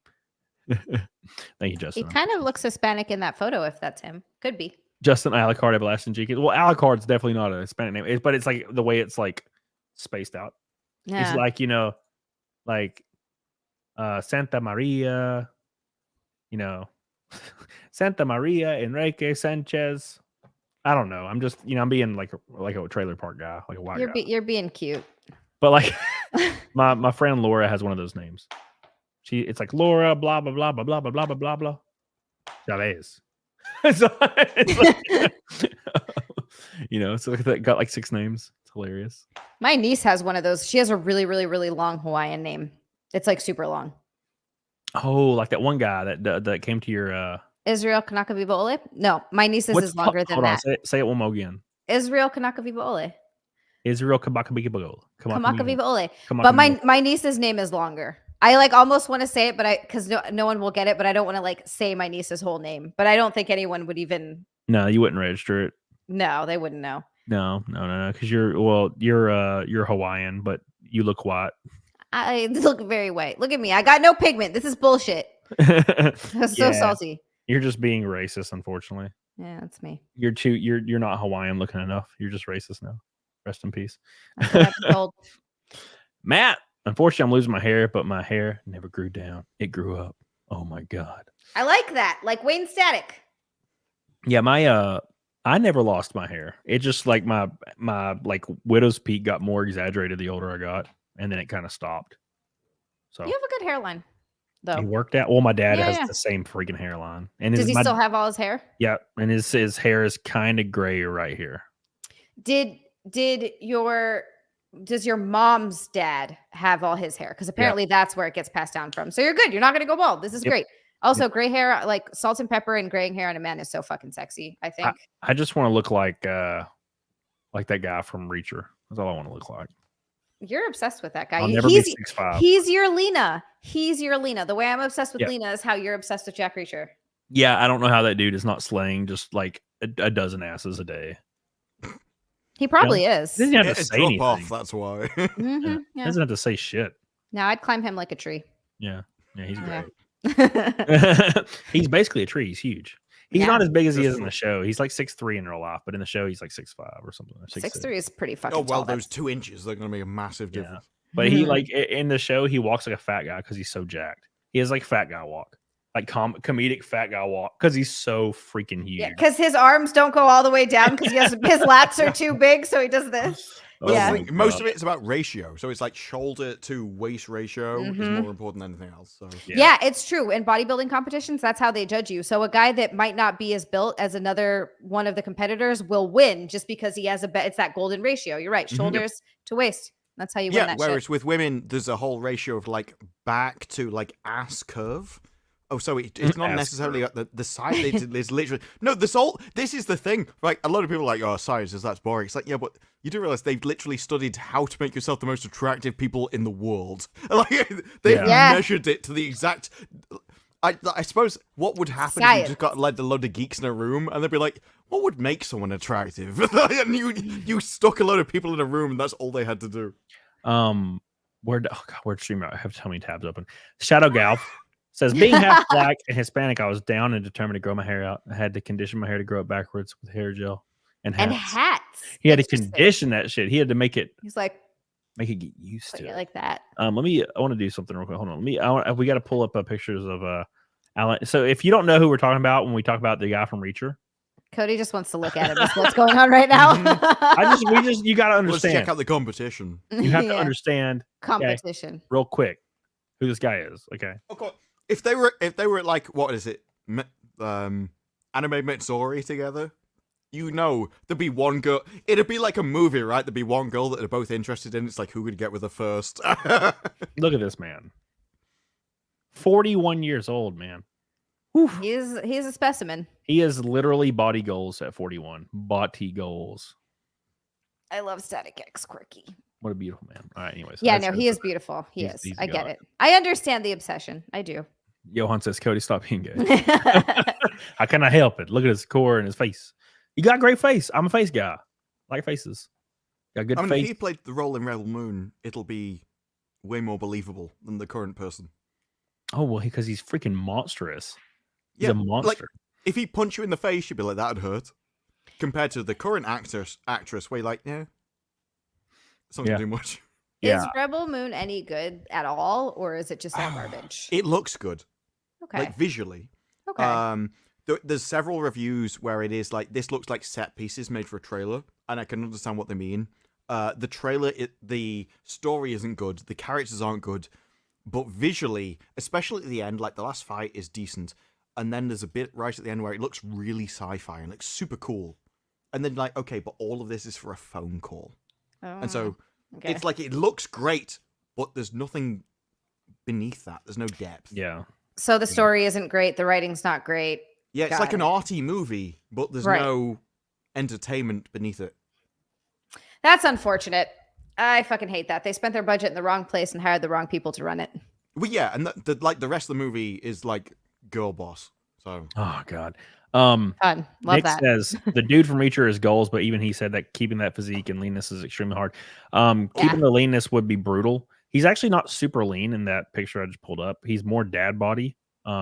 Like he just looks like a monster, like a man. Cody, you I call just that dad bod? That's what I'm saying. Like Cody keeps saying that. To me, That's it what a doesn't dad make bod sense. is. No, he No, has no, a it isn't. visible six pack. He has a visible. Yeah, okay, so six-pack, Cody. he's a little bit more cut than a dad bod there. Oh, come on! Yeah. If Just I was that's like, a come dad on. bod, those nurses would be like they'd be I'll all show over you. the dads. I'll show you. But first, yeah, so he said people asked him what his diet regimen was and whatnot. He said he eats everything in sight. No matter what it is, he drinks a lot of alcohol and he does a lot of steroids. Oh, okay. No, that explains it. Yeah. Yeah, So fair enough. that's how that works. Yeah. But no, so what's his name? What's it dude's Zac Efron. So Zac Efron, there was this big like viral thing about Zac Efron and how he's getting older and he has a dad bod now. Not now because he just got jacked as fuck for that one movie. This is the thigh gap all over again. Yeah. So basically, it's him, and he's in great shape. He just doesn't really have, like, his abs aren't really very big. He's just in really good shape. And everybody was like making fun of him for having a dad bod. And this is like the picture from that. Let me see this supposed dad bod. This is the picture from the article where everybody was making fun of him for having a dad bod. Dad bods don't have any muscles, like, at all. That's no, what a dad bod is. A dad bod is a man. This is how women have described it that I've like come in contact with. A dad bod is a man that is extremely large and muscular, but has not a lot of definition. So this was his dad bod picture that everybody was freaking out over. That's insane. Jason Momoa's is very interesting as well. So Jason Momoa was getting shit on because he had a dad bod in the off season, and he looked great, but he wasn't jacked. So this is the Jason Momoa dad bod article where everybody was like yelling that, oh my God, what happened to Jason? Holy shit, what happened to him? This is the Jason Momoa dad bod. He's come on! He's massive, but he just doesn't have shredded abs. To me, that looks good though. Like I'll take shredded abs. I'd take that. Like that's absolutely fine. Zero problem. Yeah, he looks great. Yeah, he looks great, and it's like he was shamed for his dad bod. But what we think as men, as justifying how we make ourselves feel better, is when we hear, this is what I used to think when I would hear women say dad bod, I thought they meant just like a fat guy. Well, that is what it means. That's what it means to men. That is what it means. No. I didn't go in with, oh, everyone has a different definition and everything's right. No, there is a definition. That's what it means, and other people are wrong. Well, no, I actually agree with you. I feel like it's silly. Of course, it's a dad. They're not going to be in the gym for 2 hours a day. Yeah, who it matters to people, it matters to women, and women will say a dad bod is a dad, like a huge guy that like can pick you up with his muscles, but he's also kind of got a little belly on him. Look, if you have to take steroids to get where you are, it's not a dad bod. Yeah, steroids are another level of bodybuilder among like the rest of the population. Everyone who takes steroids cares about their appearance. I definitely thought a dad bod. I always pictured a dad bod was just slightly chubby, but I guess kind of thick. That's what I always thought a dad. Well, that's what women always say. It's a muscular dad that's like got a little bit of a gut on him. But the issue is who is like what the people that find a thing attractive, who is going to be more right in how they describe how it is. So women will say they find it attractive. Men don't give a fuck. So, well, unless we love dick. So who is more right? That's the confusing thing. No, it's not that whether they find it attractive or not. It's whether you definitely define it as a dad bod. Like if they have to like work out and put in a whole regime and control their diet and take steroids, then that's not a dad. That might be like a Hollywood dad, somebody whose job cares about their appearance. Sure. But it's not going to be like the guy who just works his 9 to 5, maybe he's a plumber, so he earns like a decent amount of money, but he's not like involved in some heavy activity, who doesn't take steroids. That's going to be an entirely different body type. Yeah. Nick says dad bod is large beer gut with skinny pops and skin arms. Yep. So that's what I would say it is. I agree. But when I would talk to women and be like, oh, this guy's a dad bod, they'd be like, no, the fuck he doesn't. He's gross. And I'm like, wait, what? It's a dad bod. And they're like, no, a dad bod's this. And they would show me a fucking jack. Well, they can be delusional. And it doesn't change what the definition is. They're just wrong. Jack guy. Yeah. Well, so here's where the problem lies. Is these women will say, oh, I prefer dad bods 100%. And you're like, oh, okay. And you hear that. And then we all say, that's weird to say, but okay, I guess she prefers gross, like little beer dudes with floppy arms. But they don't mean that. They just call it that, and it's weird. They prefer jacked guys, is what they're saying. I've never really cared what people who are wrong think. It is literally like, this is the way it's correct. If you want to be wrong, that's up to you. You can live in your own delusional fantasy land. I'll live in reality with the rest of the people. Yes. No, I agree. I understand what both sides are saying. It's just like I wish women would like not lie. I wish they would just say what they want instead of saying I like that. Yeah. Well, maybe they just don't know what the fuck it is. I guess. No, but the men wouldn't care if the women all came out and like, we like really jacked dudes. It's like, yeah, of course you do. Like nobody would like it wouldn't be shamed or anything.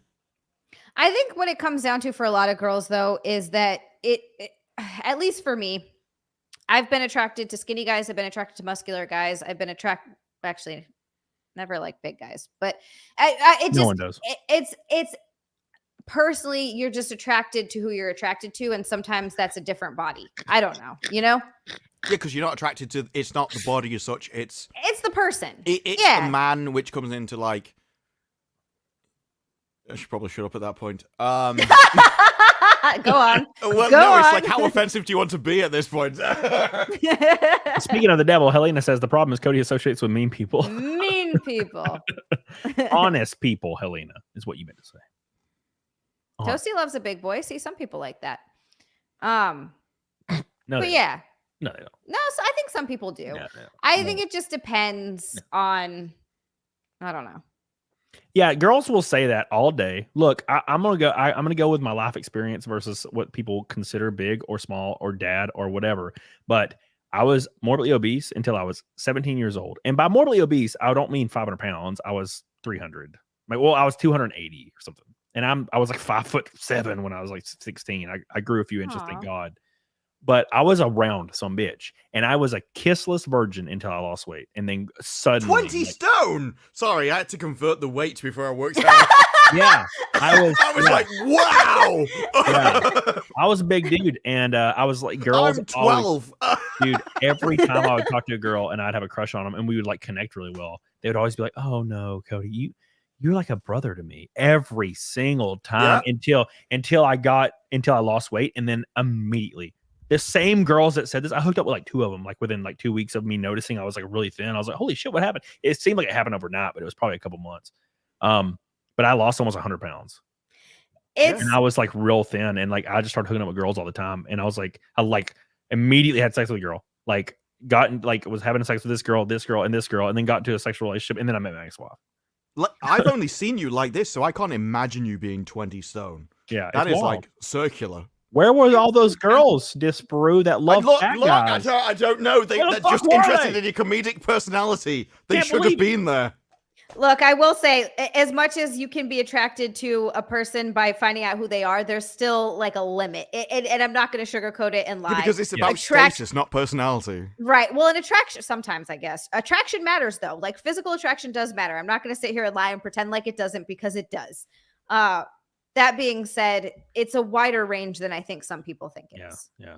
Well, it's about literally, will they make my children have a good life in the future? So if they're big and muscular, then they will be able to survive a harsh reality. They'll be able to cope with themselves because they're big and muscular. Or are they intelligent, in which case they'll be able to cope in other ways. They'll be able to make up for their lack of muscularity or whatever by doing well in career. Are they funny, which is also linked to intelligence, which ends up in the same. So it all comes back down to, how will my kids survive in the world? And it's just various different benefits from there. Right. Yeah. Yep. So look, somebody said, so Artist Sphinx said, so looks and personality matter. Yes, more so. It depends on your situation. So if you're a young woman, looks matter way more than personality. If you are a young man, personality is weighed a little bit more than looks, because if you're a 21-year-old man, you're basically gonna have to find like that one girl that dates men that are her age, which is not many of them. They're all dating 29 and 34-year-old guys, like every one of them. I mean, trust me, when I was on Tinder hooking up with girls, they were always 21 to 23 with no exceptions. 21, 23 every other day I was hanging out, and they would immediately match with me and hang out with me and I was like 27, 28, and it'd probably be even crazier now that I'm 33. They like that, yeah. So, but I think personality matters a lot more when women start to age, because women get into their 30s, if they have a great personality, they can still slay anybody they want. But if they don't have one, they're fucked, and I mean not literally when they get into their 30s.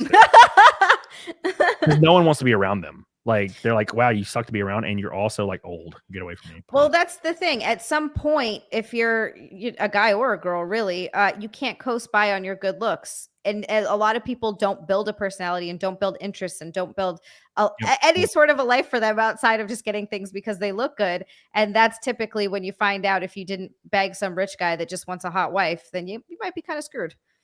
You have to ask yourself, like, why certain stereotypes get created. Like, why are fat people jolly? It's because that's how they made people hang around with them. They were just really 100%, entertaining. They were great 100%. people. Yep. They're really so- fun to be around. Yeah, if you can't be one thing, you learn to cope with something else, and so that it becomes a trend. And there's a reason why really attractive people generally don't have the best personality. They never needed to develop one before, and then suddenly, like, oh, now nobody. This is what everyone else lived like. You're preaching I to the choir literally here. said that exact same thing to someone at the I have gym too, yeah. yesterday. I lived it. I lived it. The only way I was friends with people was because I was me, and like I was just. My parents have really goofy ass personalities too, and I was just me. And I would get into like the popular kid groups in school. I was a nerd until I transferred out of school, and then I was like one of the cool people. Just day one, I was just laughing and cutting up with all the football players. So then I started playing football, and I just became one of those kids, and then I didn't care about it anymore. I was like, ugh, gross. Because after like a few months, I was like, this isn't what I thought it would be. I miss my old friends. These people suck. So it didn't last very long. But once I lost like weight, I'm still me. And I feel like that played my benefit. Now, because I can't just stop being 100%. Me now. It's over. I'm fucked. I'm me now. Yeah. Rip. But if you've done it, imagine if you'd done it the other way around. So you're like really jacked, and then you hit 30 and just became like 20 stone. Yeah, you would have no personality. Then you'd get that way, and you'd become 20 stone, and you'd be like, "Well, this." Then this you're it's over. Yeah, then you're paying hookers, and you're having to pay more. Man. You're having to pay more. You're in YouTube documentaries. That happens a lot to people who peaked in high school. It's those people that peak. Like I knew even girls that were super hot in high school, and got all the guys wanted to date them, and they just sucked. And now they're fat with a bunch of kids, and it's two of them beautiful to see. I had two of them crawl my DMs. Oh, good for you. Like, they were like two of the hottest, most popular. Love that. And they both hopped in my DMs. Yeah, they're both obviously they're both over 200 pounds now, but like, they have kids, and they both still live on the same street they grew up on beside the school. Yeah, there's a lot of that. Yeah, one of them actually. I'm not sure that's negative. It is literally like people used to live this way for like hundreds, if not thousands of years. Yeah. You would grow up in a town, you'd marry whoever was like near you, then you'd have kids. And people used to be satisfied with that. I do think the internet has opened people's worlds too much to where they're always after something else which is beyond their reach, and so they're never happy, and it makes them depressed compared to just being satisfied with where you are. You know I actually think that's a genuinely good thing to be happy with where you are and know your place in the world. I actually understand what you're saying to an extent, but you have to be careful because then that can breed complacency, which then doesn't breed excellence. And so you find people just being like, well, fuck it. I'm going to be, there's a happy 100%. medium there. I know what you're saying, but there's a happy medium there. I'm not saying that you should just be complacent with the person you're with. You should obviously like keep exercising and stuff to be in your shape for them. Yeah. But stop looking outside of where you are and be happy with what you have right now. Oh yeah. And be the best that you can be. Like incremental improvement, self-improvement's the best way to be, but there's a lot of people, they'll look at like they'll compare themselves to other people on the other side of the world. So like look at Hollywood and people earning hundreds of millions of dollars a year, be like, I should be like that person. Whereas really their kind of level previously would have just been Dave down the street who's got a decent job. Yeah. It's social media, man. It ruined because especially even your friends, your peers, like their relationship will be breaking down and terrible. But on Facebook, they're super happy. They have their family. They're taking photography photos of their entire family in fields, laughing and cutting up. But deep down when you talk to them, because you know them, that they're in turmoil. But social media makes it look like all these people have amazing lives. All these people are traveling. They're doing all these things, and it just doesn't. It doesn't work. Social media kind of made it to where everybody is not. That no one's really like genuine? Happy where they are anymore. They all think there's more. That's why women freaking leave when they turn 24, 25 and they start to age, and they fucking leave their relationship or their marriage. They're like, I'm fucking out, because they're like, well, I have to go experience life like all these people on social media and all my singles. Yeah, FOMO is FOMO, 100% FOMO. Yep. But you also have to know when to walk away from a relationship that's not good or not healthy. You have to know when to stay because you're having, what all normal relationships go through. and not just walk away because you're having a tough time, because every marriage is going to have a tough time. That's relationships, that's life. But there's also a point when relationships, you should leave because they are toxic, they are unhealthy.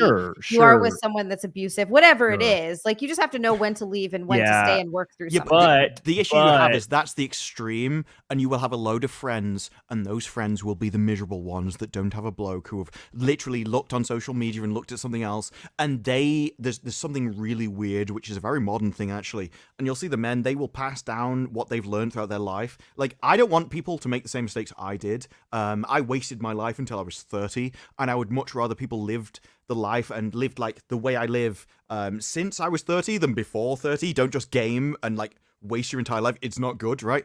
But then you get the other side, where it's like a lot of women will they will encourage people to live the way that they've lived their entire life. It's like, yeah, but where's it got you? Are you happy where you are now? Like, well, no, but I think this is necessary, and they make people live their life that they're not even happy with now. And so I think you'll end up with people dragging you down. Oh yeah, it reminds me of, well, the most dangerous thing to a married woman is her single friends, because they will all encourage her to oh leave. yeah. And they, even because they want her to be miserable like them. They'll talk about how awesome and passionate their life is, and how many colorful people they meet, and how they have no responsibilities and accountability, and they're just completely free. What they don't tell their married friend is that they're fucking miserable 6 days a week before they go out and drink again, and they're drinking wine every day just to freaking justify living. And that's the thing that a lot of these women go through. And I remember my ex-wife telling me, like 2 months after she left, it was one of her single friends kept talking about how she was going out every weekend and meeting guys and hooking up with guys. So of course she got the bug and she FOMO'd and she got the hell out. And yeah, if you're leaving just for that reason, that's retarded. That's all there is. There is nothing else. There's nothing else waiting for you in life except a string of random blokes. That's the only thing that you're missing out on. Right. It is literally meaningless nothingness. Right. No, that's the point. Is there is no reason, but they justify all these reasons in their head. They're like, oh, well, I don't feel the same way, and he's doing this wrong, I'm doing this, and like I think it's time to move on. This, I don't feel any, I'm not feeling what I felt this. They all these things, they'll start justifying it all in their head and coming up with all these overthinking like strings of thought of how to justify leaving. And she told me like 2 months after, she said she thought she was going to be free, and now she just sits in her apartment and drinks wine every night, and she wants to kill herself. She's like, I thought it was going to be different. And I'm like, yeah, she did. She traveled. She like went across the country and went to a bunch of different states and traveled for like a month, and then came home, and then she's like, I want to die. But isn't she remarried now though? This was a long time ago. Yeah, this was like 8 years ago, man. Yeah, but doesn't that prove the rule? It is literally, this is evolutionary psychology. I think every human would be most happy if they lived the way that evolution made you live, which is literally you go together, you find somebody, and then you breed. That is literally the only reason you're on this earth. And the closer you stick to why you've evolved, the happier you'll be, because your entire biology is made to reward you for that life. And the more you separate your way from it, the less happy you'll be. And you will just eventually crave what you were put on the planet to do. Yep. I don't know, man. I don't want kids. I really don't want to do that. No. I don't want to breed at all. It sounds terrible. No, it doesn't. There's a very common thing where you'll like come up with a generality, right? Like, this is what humans are made for. And then some people are like, well, I'm not like that. So yeah, not everyone is. There is 5% of women who don't want kids. And this has been the same number throughout all of history. It has never changed. That's so hilarious. it's like evolution, right? Because evolution, there may be a situation in the world, maybe like an asteroid hits it or something, and so you do better with a lower population, where you need the people who don't breed. And so evolution keeps that kind of path. And so it's always 5%. But for 95% of people, that's what you want to do if you want to be happy. And so then it just comes down to, do you want to bet that you're 95% of people or 5% of people? Right. Yeah. And it's, well, my favorite thing about this, and thank you, Johan, says I had a shirt on that sorry lady said sorry ladies, I'm like a brother to someone else. Wore it on stage all the time. That's a funny shirt. Dude.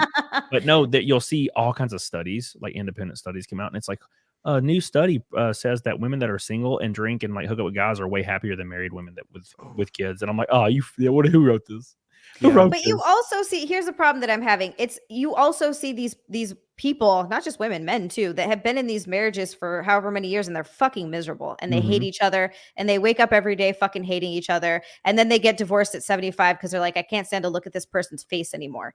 And then they go off and find someone at 75 and they're fucking thrilled. Like you also see that happening plenty. You like do. You sure it comes down to the happen. same. Exactly. It comes down to the exceptions, not the rule. That's kind of how it always works out. And it is literally a case of there's a huge thing being pushed at the moment that pleasure is like the most thing you can be. It is like instantaneous pleasure, but you have long-term success versus instantaneous pleasure, and you have to decide kind of which one you want. And there comes down to a point where it's like, would you rather? If you live your entire life to be pleased tomorrow, you will literally sacrifice being happy for the rest of your life for that. And you will leave everybody, because that instantaneous pleasure is not something that lasts. It is literally a chemical release that happens in your body that you will always be seeking with the next person, the new person. Yeah. And men know this better than anyone else, because men love variety. It is literally ingrained in your DNA. It's ingrained in your DNA less for women than it is for men. But men will often sacrifice that in order to be the provider, to be kids, to be everything else. And so they're better at the long term. We will sacrifice short-term pleasure for long-term satisfaction. And I think that's what needs to happen to everything. And what you've missed in society recently is the whole idea of individual responsibility, accountability, shame, humiliation. And those are the things that kept people in line, and they made you stay in something that maybe you didn't think it was good. Maybe it wasn't happy today, but those things kept you staying there and working at it, so that in the long term you worked through it. And I think those things are necessary. Yeah, to an extent. So, I've ended up in the X-ray girl 20th again. That's why she's like, you're really conservative. It's like, yeah, okay, sorry. Yeah, it's why there's a common theme with the West, and that's depression. So there's a reason as to nobody why. wants to change anything. This is the thing. A lot of people want the 90s, but they don't want what they. I want the 90s. Yeah, no, exactly. Right? The 90s was great. Let's say you had a time machine and you could roll all of time back to your perfect decade. Doesn't matter what decade it is. Maybe it's the 20s, maybe it's the 60s, maybe it's the 90s. But if you just chose that, then everything would happen afterwards and you would end up where you are now. And so you have to think what is good about what you want, but you would also change in order to like preserve it, rather than end up in the same place we are now. Because I don't think anyone's happy where we are now. No, we've gotten ourselves into quite a pickle as a society. Yeah, it's the fact that it's like the most terrifying thing to a lot of people, especially me. It's just like being in a relationship, because you know that just somebody scrolling their feed on Instagram is like the most terrifying thing, because they're seeing so much shit, and they're being tempted every single day by all this shit, and there's no way around it. You have to find somebody that has a really, really level head on their shoulders and is somebody that can take accountability, which, to be honest, and like, look, I'm not saying anything, like, I'm not trying to generalize here, but all throughout time, and especially right now, women have never really had to take accountability. Men had to, like, we had to go to war. We were like drafted. We had to go this. We had to die for this. Maybe we don't even believe in it. We have to go do it. It's called accountability. We have to pay our bills. Unless I'm a trust fund baby, I will be on the street if I don't pay my bills, right? Whereas a woman can always kind of find a guy or live with their parents. They always have a kind of an option. So they never really had to take accountability. And there are some women that do, but if you find a woman that can take accountability, admit that she's wrong, and apologize when she's wrong, instead of trying to gaslight into you thinking that the thing she did was correct and you just don't understand it, you found a really good woman. And they do exist. It's just, dude, that's almost impossible to fucking find. Is a woman that like will admit when she's wrong. When men have to do it, we've had to do it our whole fucking lives, man. You know, the interesting thing about those people, they tend to be ones from small towns where they didn't have access to the internet, and so therefore they haven't been exposed to a lot of modern culture. And then the moment they get exposed to modern culture, it's like, oh, I have all these options, and then it's like, oh no. Yeah, it's very, very strange. Very, very strange. Mm-hmm. Somebody in chat said something interesting. They said, where did it go? It says, what is this show on gaming YouTube? You found yourself in the category of entertainment streaming, my friend. This is Play not the gaming finals. YouTube. It's actually Play the finals. It says it right here, category entertainment on my stream. I need to do Naked Snake, boys. I went like 30 minutes longer than I even was supposed to. Naked Snake. I'm like, I'm every Saturday. I'm like, I'm only going to do 2 hours, and then it gets to 3, and I'm like, oh fuck, I forgot what I was doing. I just enjoy the freaking Saturday show, man. Just love it. It's fun. It's time for Naked Snake. Zia, go put your shirt on. Go run. Okay, hurry. I'm going. Do it. Go do your thing. Go do your thing. All right, she's gonna get in a bikini, and I'm gonna rip my shirt off. I'm gonna sing a little, and I'm gonna go to bed. Because we got a big day Monday. I'm gonna stream all day for Christmas because I don't do anything I never really celebrate the holidays. I did watch Christmas Carol last night and made it fire. So I'm trying to do my part and be a little festive. But Monday I'm gonna just do a Christmas stream all day and just try to have fun and see who joins. We'll talk about Christmas shit and talk about movies. I'll send some links to some people, see if anybody joins. I doubt it because it's gonna be Christmas Day. Who's gonna want to freaking do that? I have to get people that are like not Christian. Maybe some like get a Jewish person. And I think they celebrate on the 25th too. I don't know what the hell I'm supposed to do. I don't know actually. I need an Islamic person. Who's They definitely would. That's one of the benefits. Join my stream. Around here. It's like all the shop, like the corner shops are open because they don't care. Like nobody's. Yeah, Asians celebrate Christmas. Asians, I can get an Asian. I'll get the X-ray girl. Right? She's. Well, I don't know because she's Canadian, so maybe she's been brought up enough to care about Christmas. Shit. This is Mark. Shit. You can guess what? That's the only place you can go on Christmas is an Asian restaurant. I've done it before, man. I was real hungry one time, and I went and got it, and it was popping hot because no one was there. I got some what is that? Sweet and sour chicken. Oh my god, it was just like those balls and some freaking ramen. It's amazing. Delicious. That's what we are. It's like because everyone gets gifts that they can't use because it needs like batteries and stuff. Yeah. And so they do a storming trade on Christmas Day with just selling batteries. Yeah. Saul says extra girls on Simcast tomorrow. Yeah, Christmas Eve ain't Christmas Day, boy. Zia's streaming tomorrow, guys. So I won't be streaming tomorrow. I'm gonna go to the gym all day. I do that on Christmas Eve. It's called Lymphedemas. It's the day before Christmas.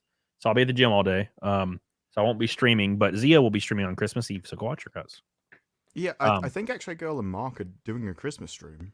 So she might be up for other stuff. I don't know. Yes. Fenric says, Camelot, how close are you to your family? Most of my family's dead. I just have my immediate parents now, and they live pretty far away. I see them. I saw my dad like 5 times last year because he went to a lot of my races, but I see my mom like once a year, maybe. I mean, I have great parents, but as far as anything else, my brother died in 2017, and I don't really talk to anybody else. My cousins all like, for some reason, I guess it's now been a thing, but all my cousins became meth heads, so I haven't talked to any of them in like 15 years.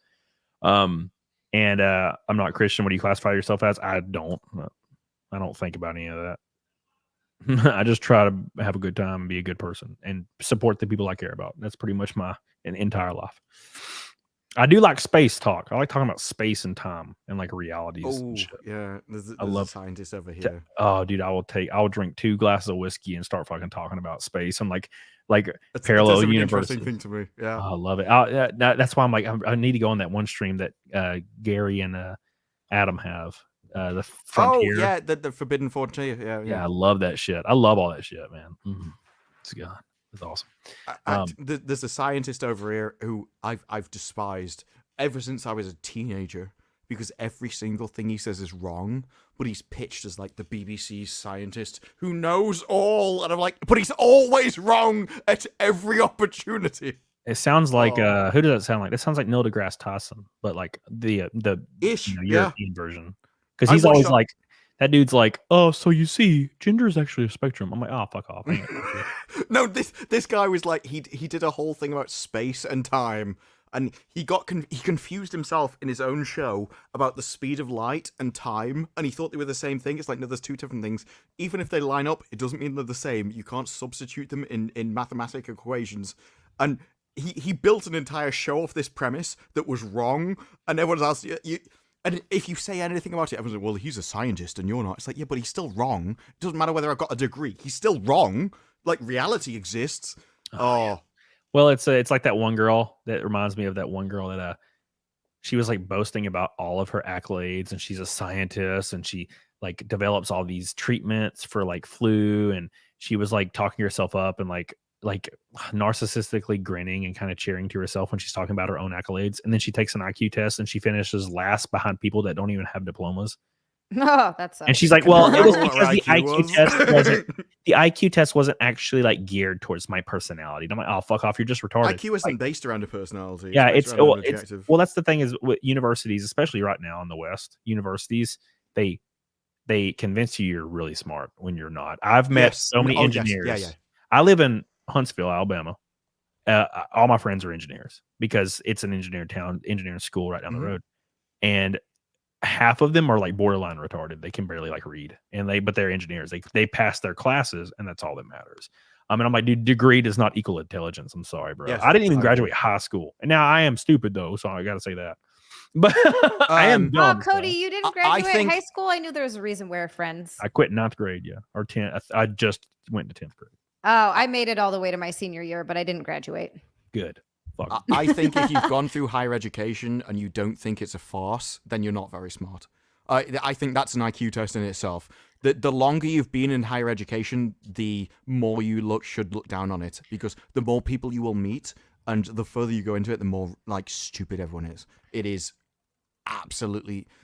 I despise academia, and I was in academia for a long time.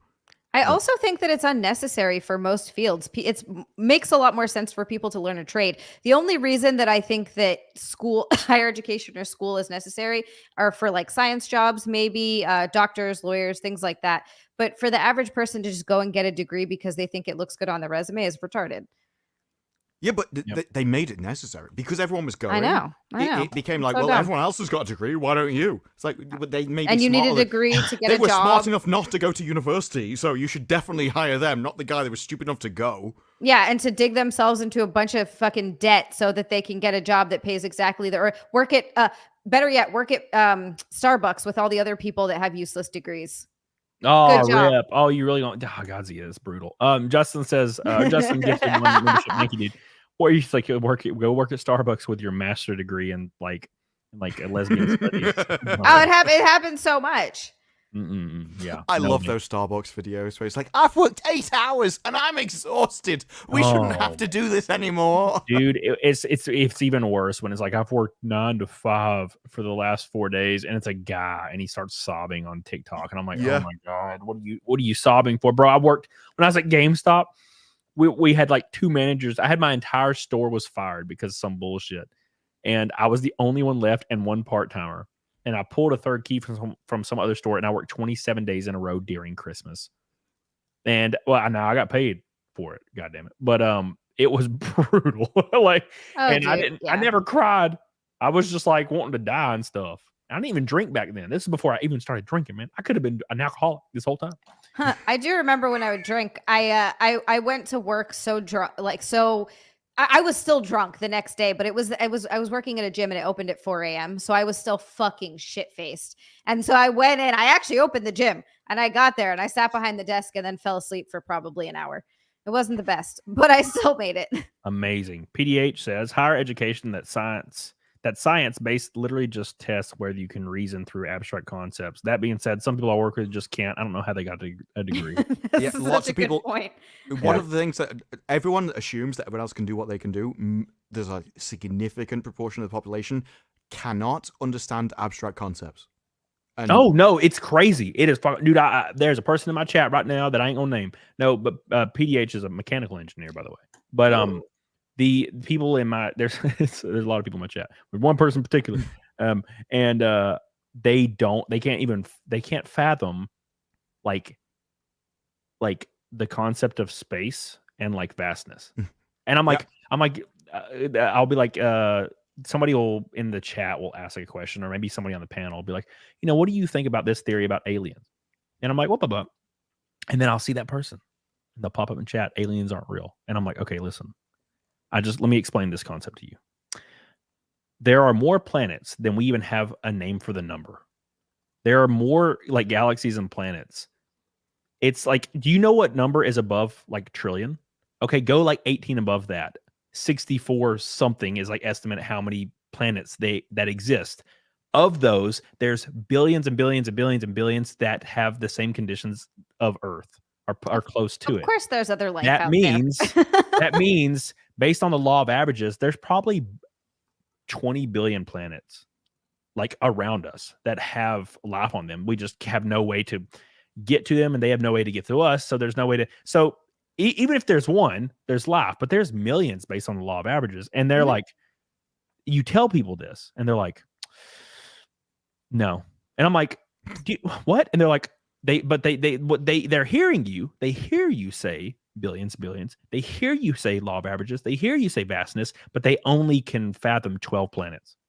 Because they understand alien life is essentially alien life visiting Earth. And so because alien life hasn't visited Earth, it means you can't be anywhere else. The abstract concept is something that they've never experienced before, but they can only perceive the world through their experience or somebody that they like their friends experience. But if you go to like, can you imagine the experience of someone in like a foreign country? They'd be like, not really, not unless I've been there to experience what their life could be like.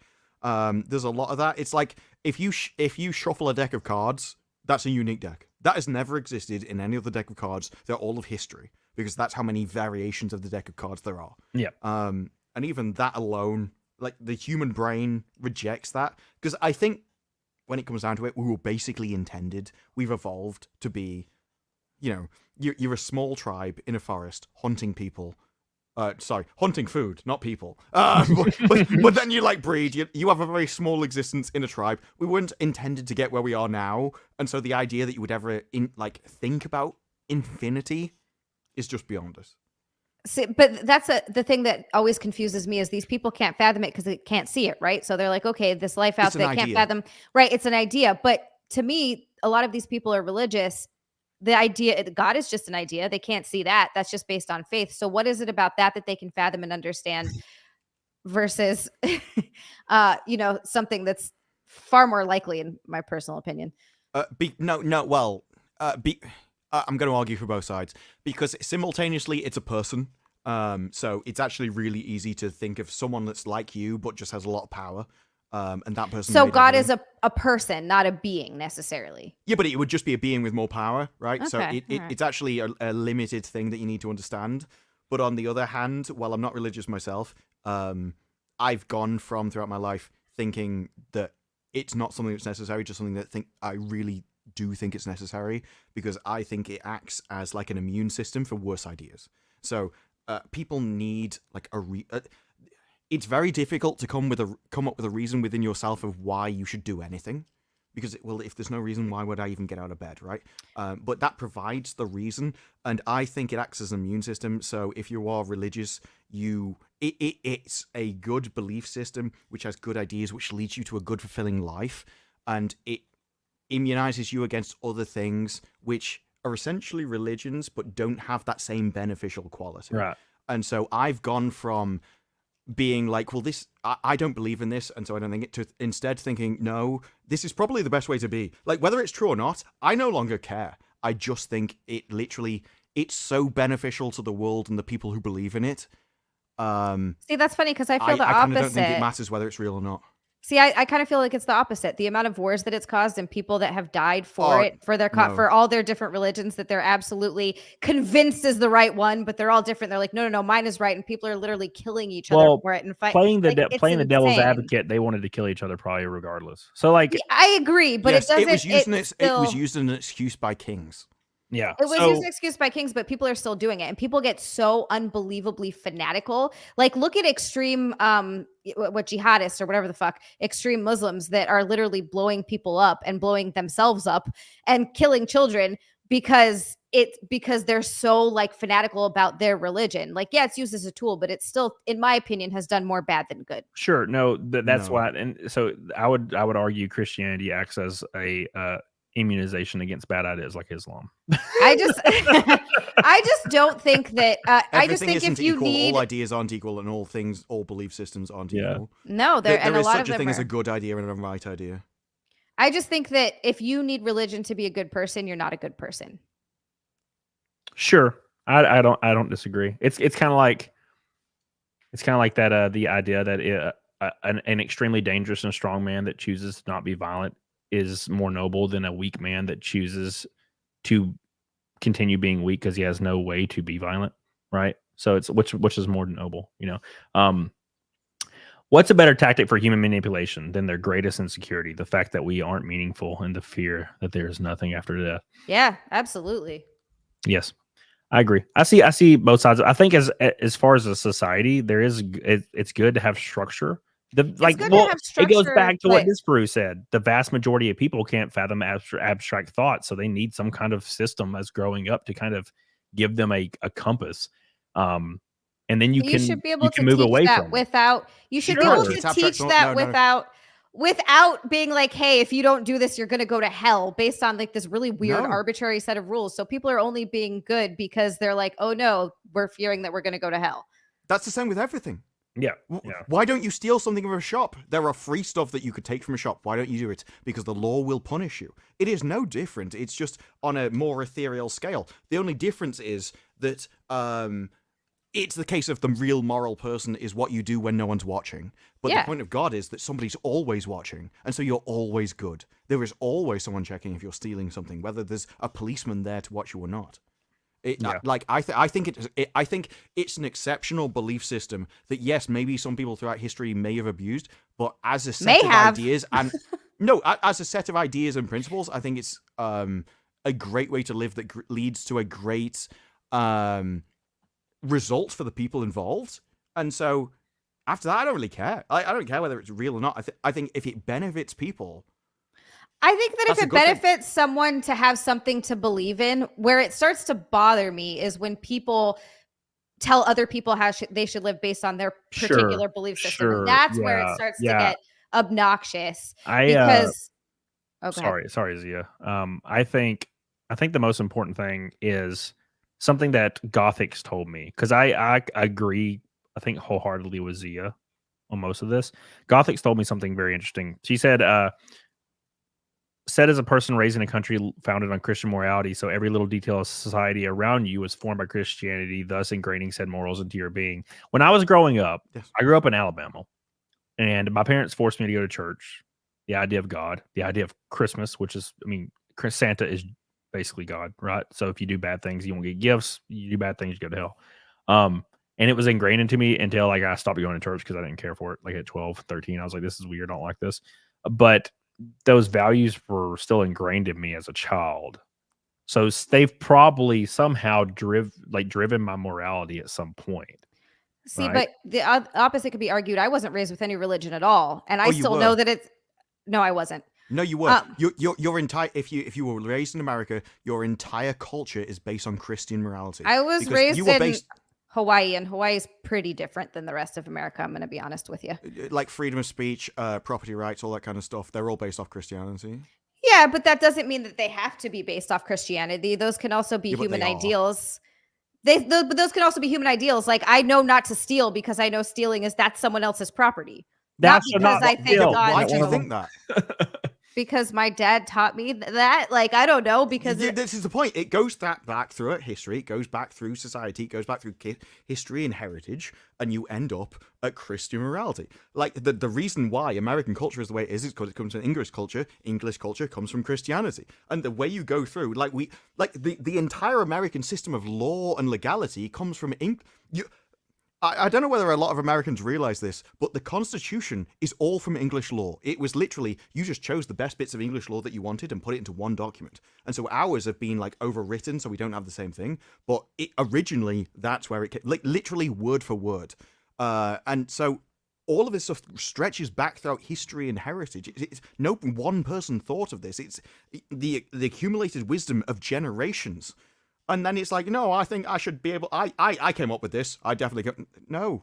It's the thing with religion. It's the culminated wisdom of thousands of generations of people.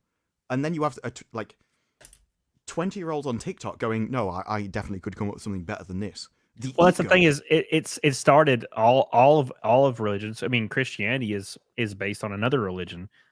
Yes. The virgin birth and it came from another religion, and then Greek gods all came from religion. It all I think that morality was always driven by religion, not just specifically Christianity, but it all kind of started from religion. Because there is a thing where people think there's only one morality. It's like, no, there's actually many. And Yeah. just because you Well, I believe mean, in look at property Islam, rights doesn't yeah, mean sure. somebody else does, and that comes from various different religions. Look at Islam, man. That morality's wild in Islam. That's what I'm saying. Like, it's fucking crazy, and everybody has different belief sets that dictate how they feel life should be lived and what morality is, and it's very different depending on all religions. But one is just don't- correct. Which one is the one that's correct? It doesn't. There's a. If you believe in reality, then you have to believe that there is a circumstance which is correct. There is an objective truth, and it doesn't really matter who believes what. That one situation in reality is still the correct way, the best way to be, and so it doesn't really matter who says it or who believes it. The aim in life is to seek the absolute truth. What's the absolute truth? Well, you may never know it. The absolute truth is That's absolute the point. truth. The absolute truth is it's time to do naked snake. Is what the absolute truth. Do naked snake. sorry, I have. DISPARU has this effect. We have really fun conversations. Yeah, we got in depth on this one. Cyberhunk says, I view ideology like martial arts. Bruce Lee was right. One school of thought is foolish. One style is not enough. Take the best. Be adaptable. Yeah. I kind of like that. Everything that you experience through life builds who you are. And that's the only reason I kind of have changed my thought process on morality being ingrained through teachings of Christianity in America, because there's no way to get away from it. Like, I've never been religious, but my mom was, my dad really wasn't. My mom was. I went to church. I met my friends through church. I went through these programs where, it was like these junior programs. I forget what they used to be called, but we go and play band there and do all this. And although I don't live my life that way, I was present in those moments, which affected how I grew as a person. So it's kind of hard to escape it, right? Everything you fucking do, it's like. Here's my problem with the whole thing is I've seen people who are super religious, who are just awful, terrible, fucking horrible people, and use religion and hide behind religion as a way to be fucking terrible. Yeah. And just people who claim that they're religious and who are just awful. And I know people that aren't religious who are wonderful, wonderful people. I also know religious people who are, I'm not like knocking everyone who's religious. I think that there are people who are like amazing, who are religious that I've known that are just awesome people. But I don't think it makes someone a good person. Well, yes. I agree. I'm not religious. That's the point. Like all I the know you arguments said I've just that earlier. made, Yeah. it doesn't come from that. It is literally I come from a point of what is the best result. And it doesn't matter to me why somebody believes what they believe. If what they believe is a good thing that results in a good outcome, I think that's a good thing to believe. Yes, I agree with that. But I just see so much of the outcome being not good. Yeah, but and people it's unfortunate. Yeah. I think generally speaking, it has good results, and it had good results in Western culture. Yes, throughout it made it. Like the 1700s, 1800s, and it's kind of generally. We had slaves. It was in the Bible. It was cool as fuck back in the day. Now you had it's slaves. We didn't. Whatever. It's got nothing to do with us, folks. Whatever. You had at least one or two back in the day. Come on now. Yeah, we didn't have any shit. Come on. Yeah, that was entirely you. I washed my hands. Okay. Okay, it's time, boys, for Naked Snake. Finally, we're doing it. It's been so long. 250 in a row. Here we go. We finally did it, boys. Get the hell on it, doggone it. Sonia's like, finally, thank God. Make sure you like the show. We're already past our like goal. We're 20 away from stretch goal. Give it some love right now. Love you. I appreciate you. Here we go. I'm just like, you should kick me so you can maximize the two of you. Alan Jones. Matthew Foch. Here we go. Always balance. With darkness and silence through the night. What of me? I'm searching, I'm melting to you. All right, boys. Here we go. Razia. I'm ready.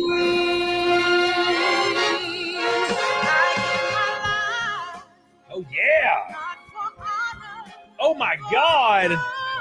Ooh, here we go, Zia. Oh, that's a good one today. It's like, I how on just earth can they not get topless match. around Camelot? Cody's the only one Devin, that gets topless. nobody else. Narco-Wookie, Helena. Ooh, my gosh. Cry. It's the way I fly to you. Right, here we go. I'm still in a dream, snake eater. Here we go. Ready, Zia? I'm ready. Let's go. Oh. Someday you'll go away. Someday you feel on a tree frog. It's a trial to survive. Oh my God! Yeah, do Hope the you're Boogie happy, thing you Sonia. We made it. I give my life, Sonia. Not for honor, but for you. Look at Zia's outfit. It's amazing today. It's not even matching. I just grabbed the first thing I could find. I was like, It what looks is this? kind of matchy to me. I don't know. All right, it works then. Like American Doctor Who flaggy. discussion. Your headband matches kind of. My headbands? Oh, Yeah. this? Oh, yeah, I forgot I was wearing this. It matches. It It matches. does. Matches my top. We got one more titty jiggle for Sonia. Zia, tell me, Waff says. Oh my Timmy. God. Billy says he's playing Need for Speed Hot Pursuit 2. Justin says, what's the Fight Milk song? BFG Division by Mick Gordon. Here we go. You ready? Last one, the titty jiggles. Here we go.